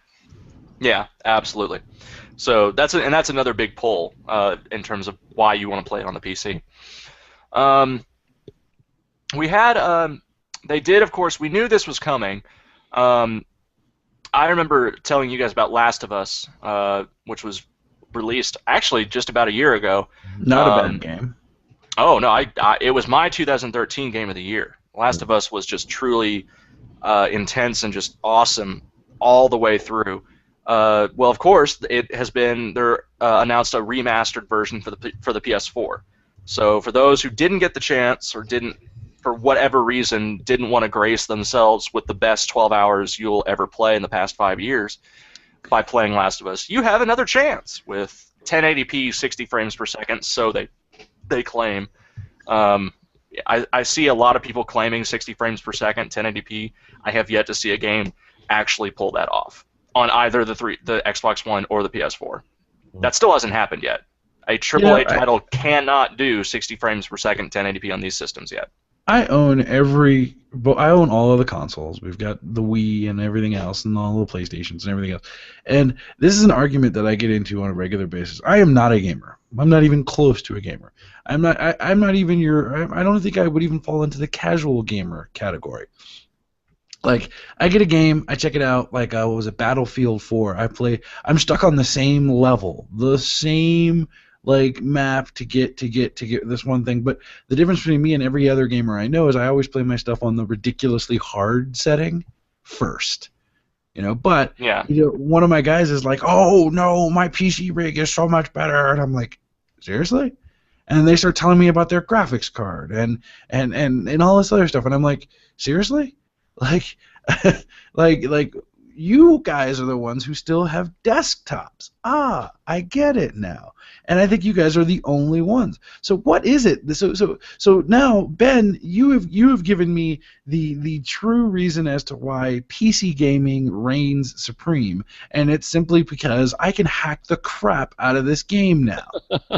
That is it. The graphics aren't better. The gameplay isn't that much different. I can just hack it and turn it into random zombie apocalypse gun game meets Grand Theft Auto.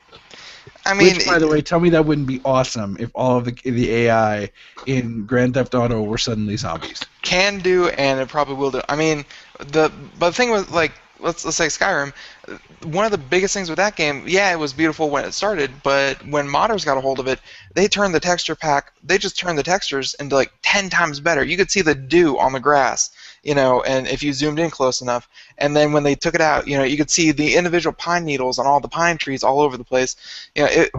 Just the texture that you could do on PC. Simply put, because they can. Yes. Because they can. I'm telling you, like what's the other one? I played DayZ. Was it DayZ? Oh yeah, DayZ. That's the survival apocalypse thing. Well, no. Well, it was something that they turned into. DayZ was a mod of something else, and I forget what it was. But I remember playing it and seeing what the original game was like. I was like, boring. And then DayZ happened, and I was like, oh, this is a zombie apocalypse simulator. And I like that. I mean, I genuinely see now that when you're talking about PC gaming, it's not the gaming aspect. That's not the whole picture. It's I can do whatever I want to do with this game on my PC. I can't do it on a console. There's that. Well, you do get a level of control that with the PlayStation 4 and the PlayStation 4 and the Xbox One, they're consoles, and they're very restrictive in the fact that you have a game and you know it's going to work on this console. But when you get a computer, you can mod it, you can take parts of it, you can make new games like DayZ, you could just turn it into whatever you want. That's something that still to this day only happens on the PC. Oh, which we like. Yeah, okay. Well, let's continue. Let's continue with this. You also have Batman: Arkham Knight. Wait a minute, Craig's got a cheeseburger in the background. Oh yeah, that's his phone. That's his phone. Yeah, I explained that to him. He still doesn't believe it. Okay, I got it. Does it light up? No, it's just a If it lights up, I had to figure out the phone number and call it. Maybe after the show, for everyone who's still watching the video stream, we'll have Craig go over and pick it up and show us how it's done. Yeah. It's the cheeseburger phone. Yeah, that's why Jasmine sleeps over there. She thinks it's a cheeseburger. Yes, and now Batman Arkham Knight was we've seen we got the debut trailer a couple months ago, and we were all super excited because Rocksteady Studios, who did Arkham Asylum and Arkham City, are super. Those games were just phenomenal. I mean, they really captured the Chris Nolan feel of Batman. I mean, and these games were just awesome through and through. They're very authentic down to they had their voice actors from the animated series come back for both Batman and the Joker. Mark Hamill, Luke Skywalker, he came back and played the voice of the Joker. They just it was really awesome. Both games were just great on the scale that they were made of. And then Arkham Origins, which came out recently, that was not done by Rocksteady Studios. It was still a great game. But it was not that was not their working, and people were wondering why, if Rocksteady had left or if they worked on something else. Well, it turns out it's because they were working on their final chapter, which is called Arkham Knight. And if we thought the first two games were big, apparently we couldn't have been more wrong, because the gameplay footage of this shows that Batman has access to the entire city of Gotham. And this flight sequence that he takes where he leaps off the balcony and he just sails it just looks like miles of Gotham, or he's just going in between buildings.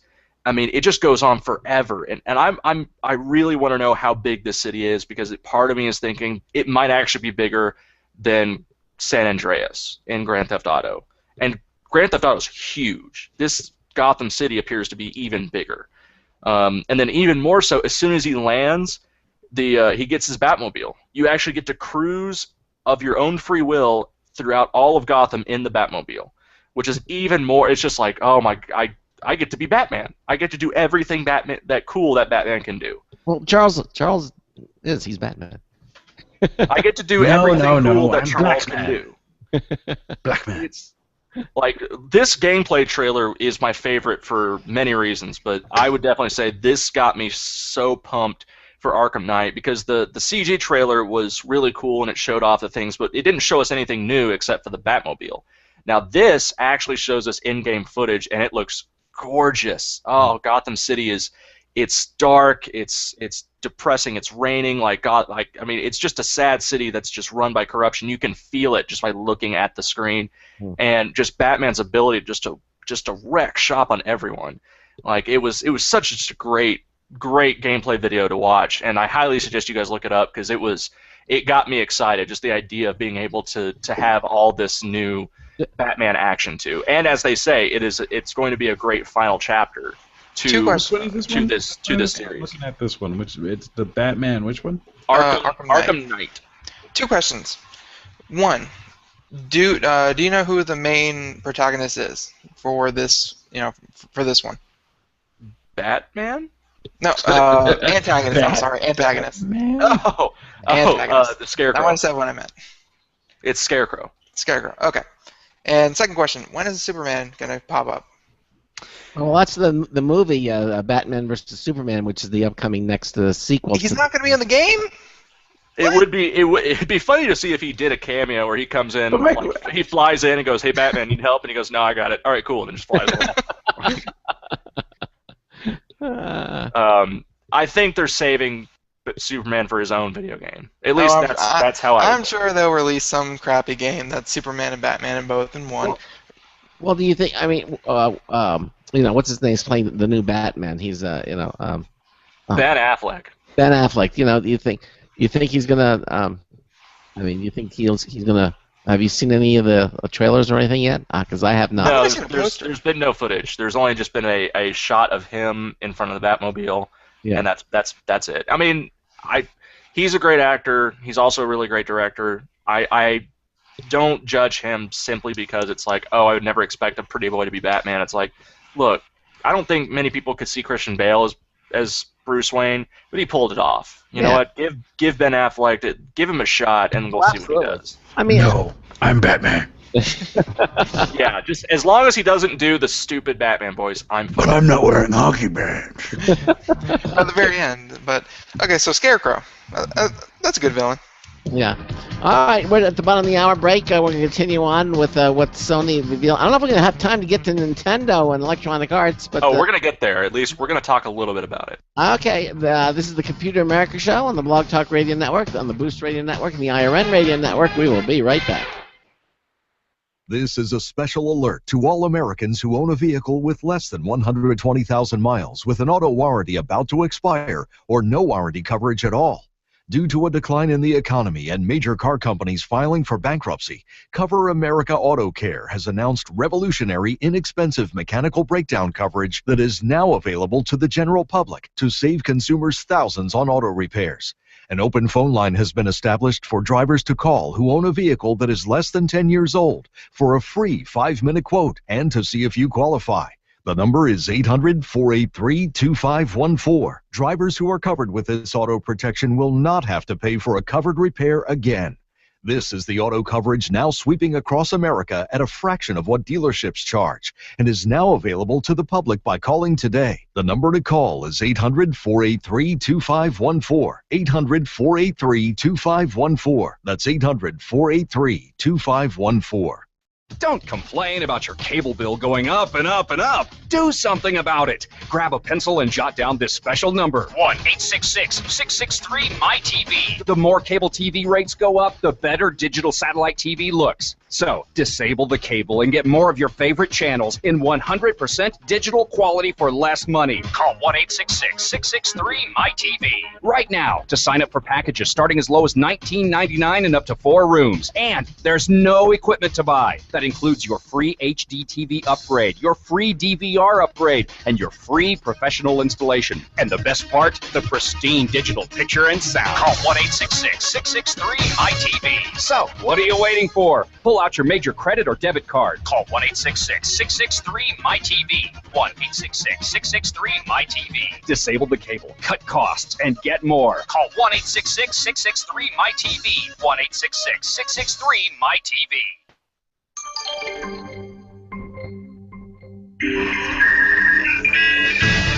Hi, this is Marty Winston for Computer America with a News Tips Bulletin review of something that just came in a package from Stockholm. It was the DeGauss Labs Pocket Couture in-ear 3-button Android headset.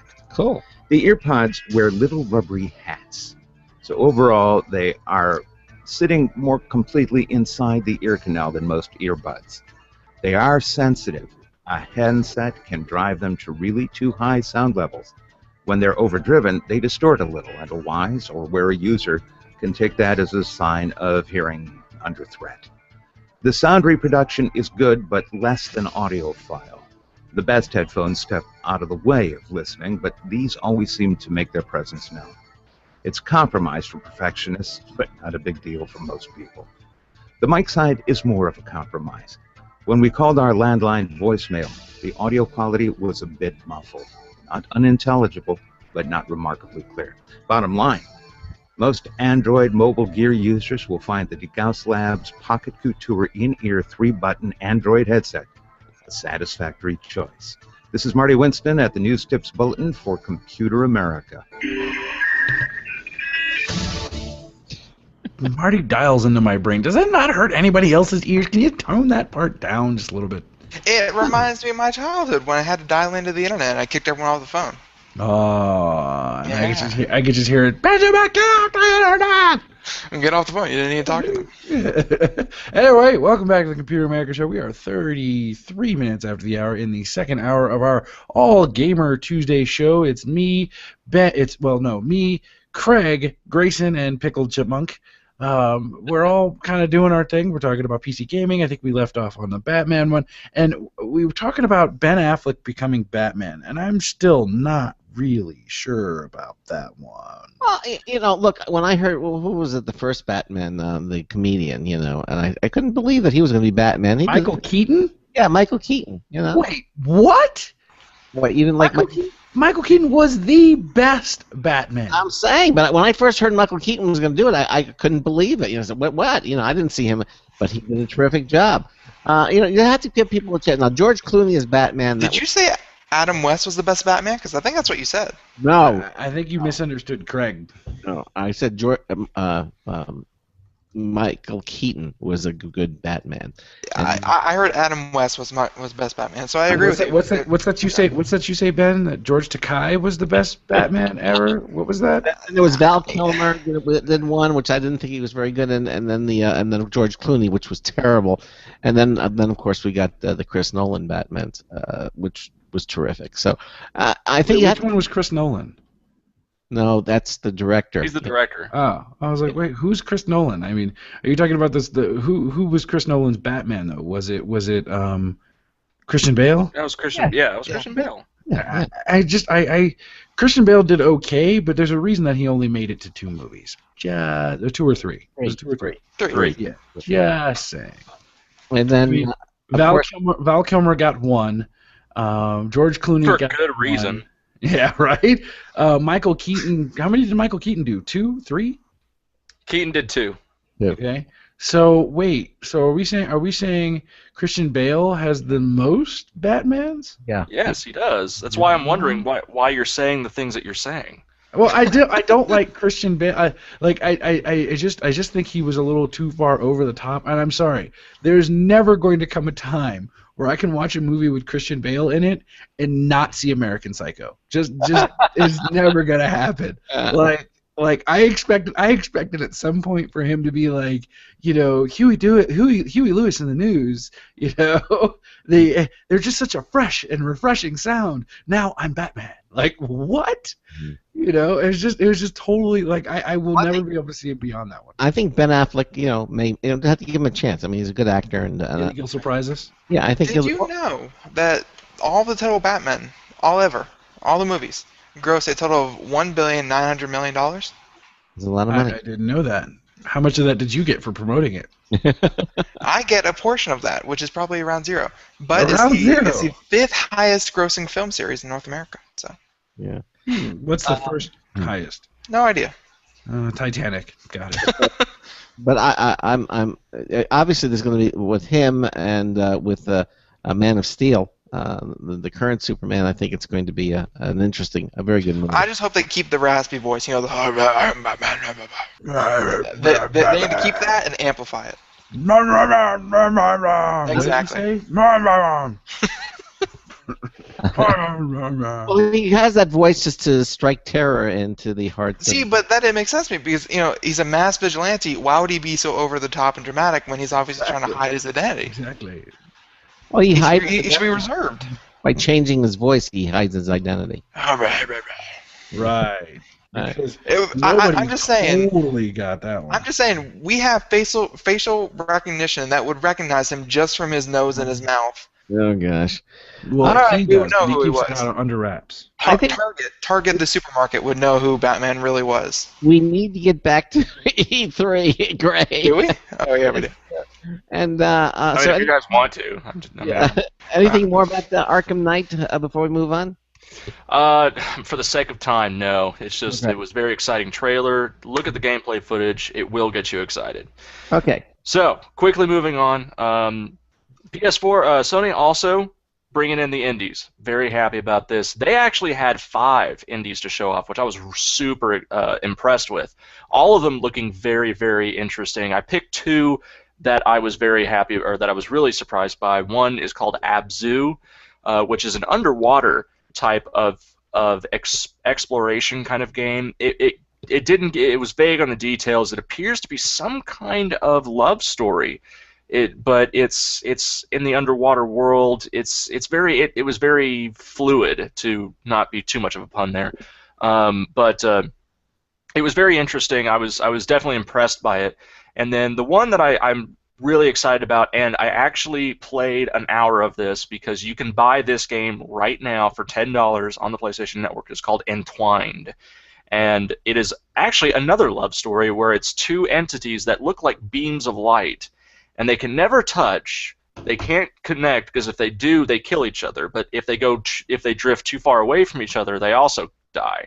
So they have to kind of it's this sort of rhythm that you have to create between the two, and it's fun because each one is controlled by one of your analog sticks. So your left thumb is controlling one of the beams of light, your other one is controlling the other beams of light. And kind of like going through these stages, it gets more and more complex of how you have to keep them close but not too close. It's a simple concept, but it's done in a very elegant way.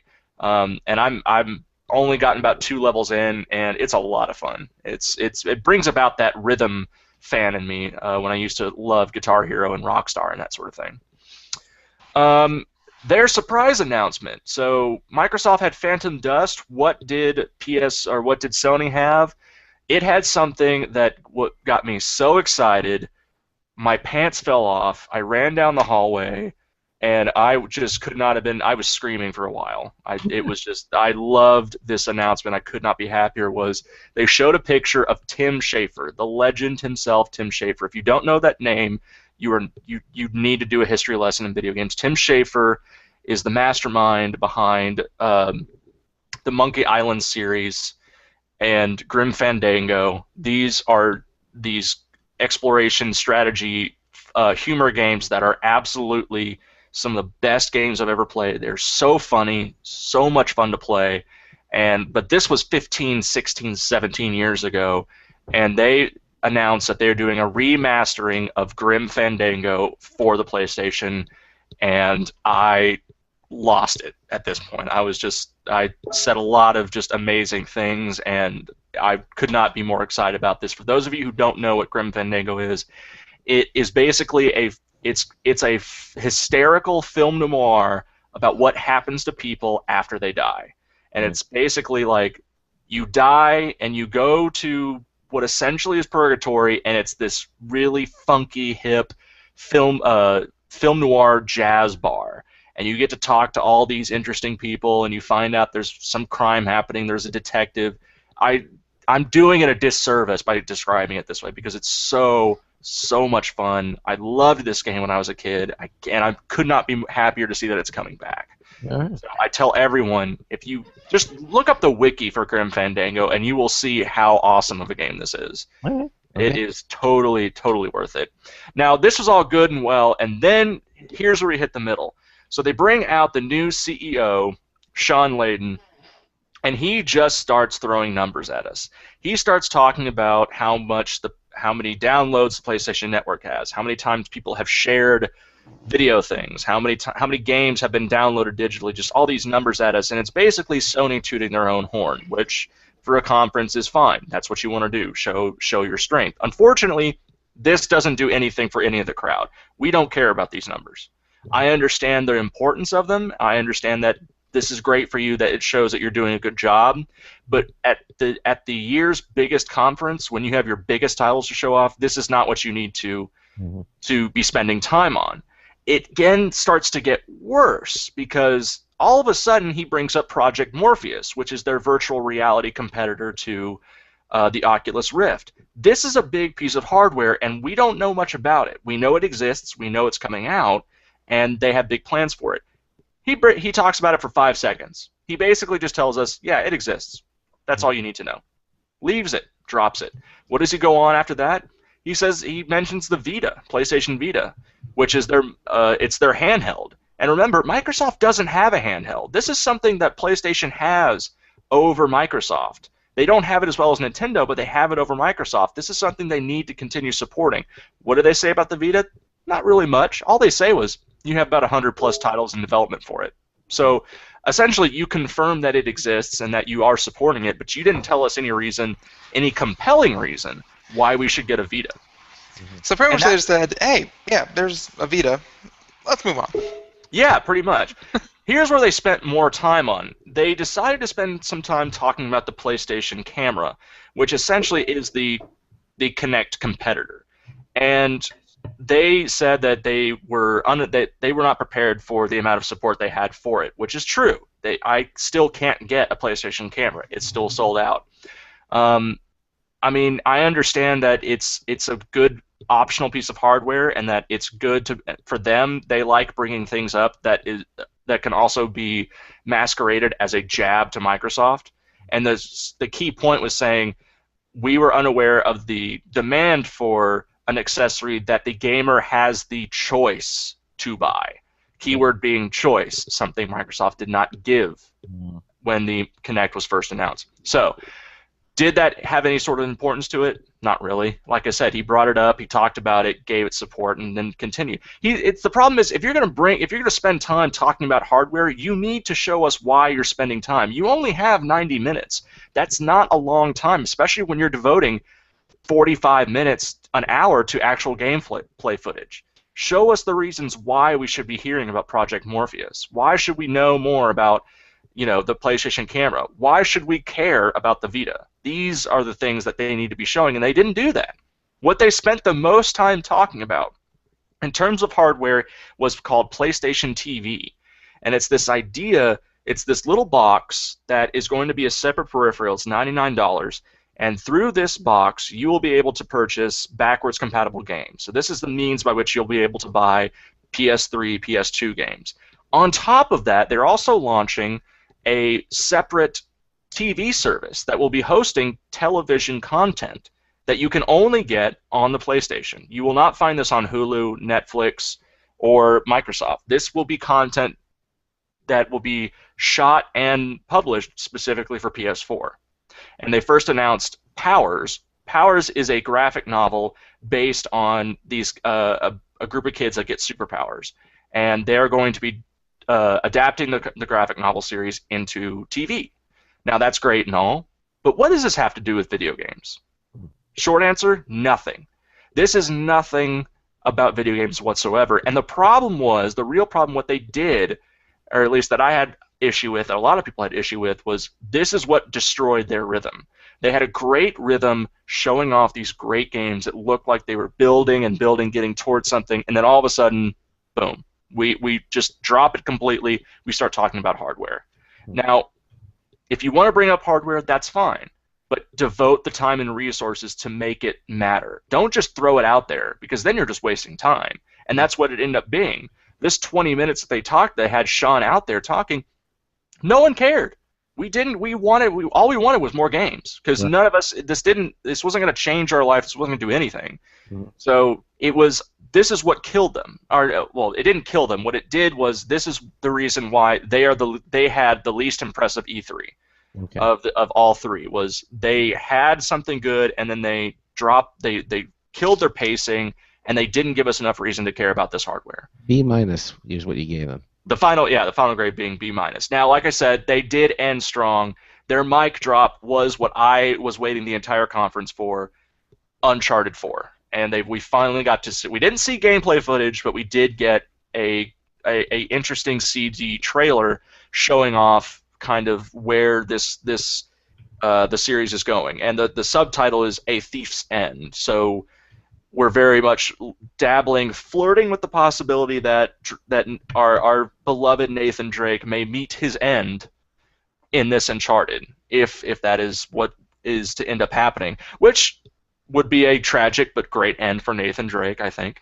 For anyone who's ever played the Uncharted series, it's one of my favorites of the entire PS3 generation.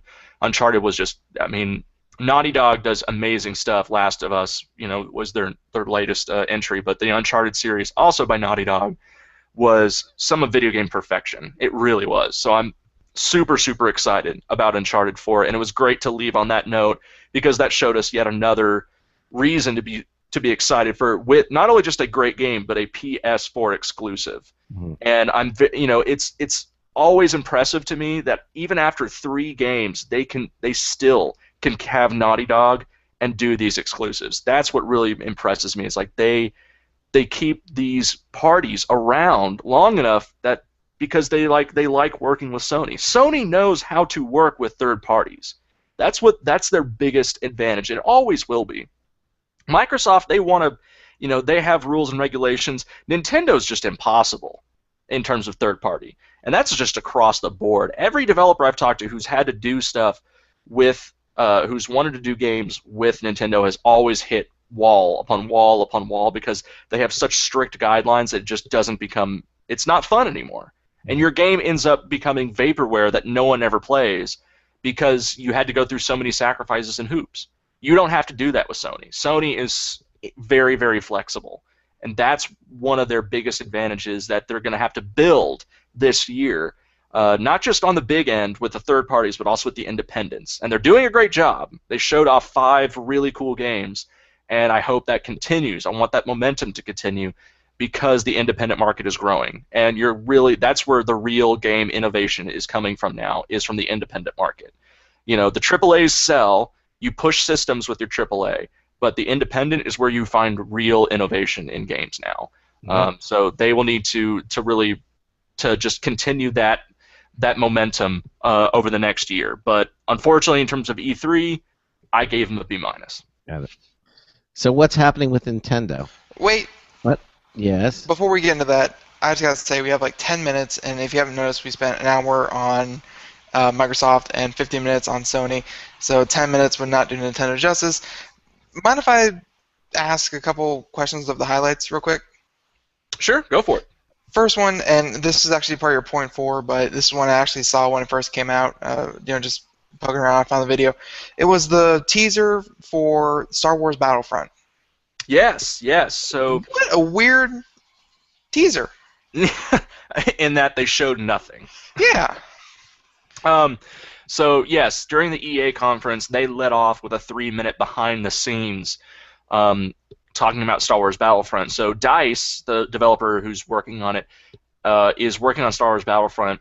They showed a 3-minute trailer of saying, A, we're super excited about this. B, we got to go to Skywalker Ranch, and they got to see the original locations where they shot Star Wars. They got to see the original props.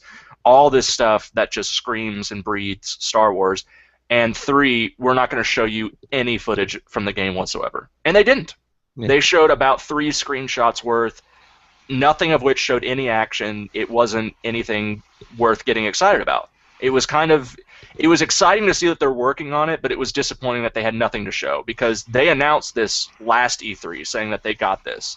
And then all of a sudden, oh, but yeah, we can't show you anything. I just thought it was like a 3-minute video showing, yeah, someone was really convincing during a board meeting, and we convinced them to send all of our art directors on vacation. Well, we sent them to Hoth and the jungles and Yavin, yeah. Yeah, and Yavin, and we also sent them to go look at the original models that were in Star Wars 4 through 6. It was just we got to go on vacation. Here's what we shot to justify it. Yeah, so, it was weird. It was frustrating. It was exciting in a frustrating way because you want to see something and then you don't get to see it. Because Battlefront was one of the most popular Star Wars games out there. I mean, other than a couple of the Jedi Academies, Battlefront's always hailed as like, this is a very good Star Wars game. Yeah, oh, absolutely. My Battlefront was one of my favorites. I cannot wait for this to come out. DICE's experience now, after working on the Battlefield series, massive action game, they are going. I am confident they're going to create a giant, like, Star Wars action game unlike anything that's ever been seen before. I'm really hoping they go all out. I want giant 64 versus 64, player matches. I want hundreds of people in there. I want to tear it up as a stormtrooper, and I really hope they deliver that. I really, really hope they do. Oh, but good luck finding some gameplay trailer showing that. But yeah. Nintendo, another thing I want to hit, I didn't hear anything about that. What did they show about Pokemon? Pokemon is always like one of the most popular franchises of any generation, going about 2 generations back. What did they show about that? It was just it was a little bit more of the gameplay for their announcements of Omega. It's Alpha Diamond and Omega Emerald, or Omega Emerald and Alpha Sapphire. The reason for these really, really confusing names is these games were they're ports. They made these for the DS way back when.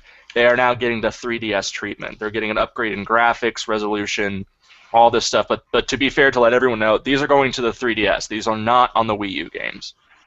Currently, they have made no announcement about Pokemon on the Wii U, at least not yet. They will. There will be a Wii U Pokemon game. I know that. Let's all hope for Pokemon Stadium.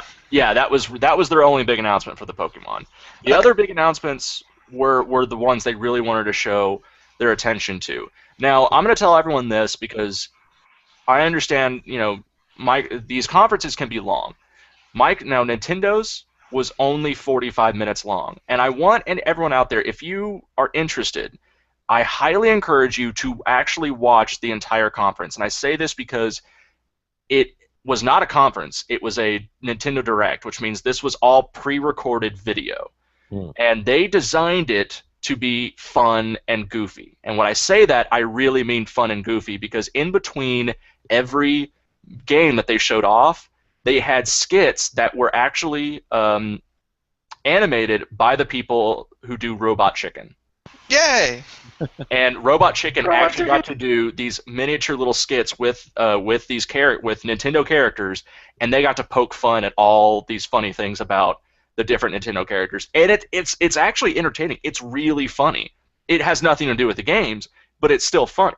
And the whole point of this 45-minute conference was, in actuality, Nintendo doesn't have a lot to bring to the table, but it was all great things. So it wasn't like they were trying to spread themselves out thin. It's just they wanted to create this really fun, entertaining package for you to watch, while at the same time showing off the things that they're excited about. And I will say this, because this is something Nintendo has solely that no other company gets to say. Every single game they showed, exclusive to the Wii U or the 3DS. Every other company, they showed off games that some were exclusive, some were the bigger ones were multi-platform. Every single game that Nintendo got to show off is only accessible on the Wii U. That's a huge thing for them. So it's kind of like they did the same thing Microsoft did, where they showed off the games because they're lacking. They're behind. They've lost money. They're still in the red when it comes to the Wii U. It's still a financial failure. They have a lot of ground to make up if they want to even compete, financially speaking, on the same level as Microsoft and Sony. So they have more writing on this than anyone, that they need to show the reason why you need to get a Wii U. And some of these were great announcements. Some of them were fantastic. The new IP called Splatoon is a G-rated multiplayer shooter. Now, that doesn't sound, on paper, that sounds really weird. How can it be a multiplayer shooter and be G-rated? Well, it's because they're super soakers and they're shooting paint. But it's a lot more than that. The depth behind it is actually what makes it really intriguing in terms of a co-op shooter. So they've got that going for them. Of course, Super Smash Brothers, they got to show off their new maps. You can customize your Mii to fight in the Super Smash Brothers, which is also a great pull. They showed off some new characters. Star Fox is coming back, finally. It's been like 7 years, and Star Fox is finally coming back. I can't believe it took them this long to get to that point. Wait a second, Star Fox a game or Star Fox like in... No, Star Fox as in he's flying around in Star Fox. Miyamoto has announced he's working on it personally. That's what makes it really huge. The last two Star Fox games were not made by Miyamoto or even by Nintendo. They were third party. This Star Fox is a first party Miyamoto exclusive. Gray, we got about a minute and a half left. So I know we do. So the last thing I'm going to end on, and this was the big mic drop for them, we finally got to see Zelda. And oh my god, just look at the screenshot. Some of you could probably look at the video, watch the clip. The big, huge announcement is it's an open world Zelda game. They're talking giant open world, maybe not even dungeons. Like, you're talking about Fallout style game where it's just you exploring a giant landscape. The visuals were all in engine. It was running off of the Wii U hardware. Looks brilliantly. I mean, it really looks beautiful. It's got a mixture between Skyward Sword and Wind Waker. But the whole thing was just absolutely beautiful, and that was definitely, if there was ever a jaw-dropping moment, it was definitely seeing that little bit. Left me dying for more. And all in all, I give them a B+ because I think they also did a much better job of Sony when it came to showing off what they needed to, and that was showing off the games. So do we have a winner? I know we didn't cover EA. So who do you? The winner is the fan. I mean, I said it last year, Craig. I mean, it's in the end, everyone is a winner. The gamers are who end up winning. Yeah. But I would say if we're gonna rate them, and this is hard for me saying because I am a Sony fan, but I think Microsoft pulled out the head. Great. Listen, we're out of time. Stay with us to the after show. But that's our Gamer Tuesday. You can read more about it at our show notes and read all the notes. Tomorrow night, we're going to have Sandy Berger joining us, our consumer electronics expert. She's going to be here with us for both hours. She always has some great consumer electronics and computer items to discuss, and she'll be with us here for both hours. That wraps it up. Thanks for being with us here tonight. Thanks again, Gray. And we'll see you tomorrow night. So until tomorrow night, this is Craig Crossman, hoping that your hard disk never becomes... gamed out? I don't know. Floppy. We'll see you tomorrow night.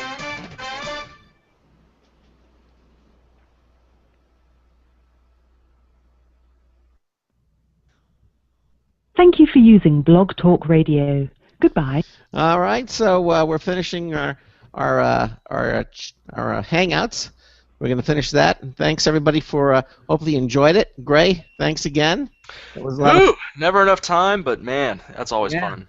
It was, and check out the show notes if you want to get more details and kind of follow along there. That's always a good thing to do. I'm going to say goodnight to everybody in the chat room. Just saying. See you tomorrow. and okay, good.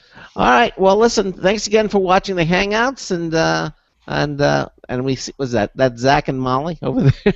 They say goodnight too. Wait, so what? Yeah, they're tired. Huh? What? The big dog. The big dog. that's Why fine. are you looking at me with that big human? Oh, they're cute. Yeah, they're cute.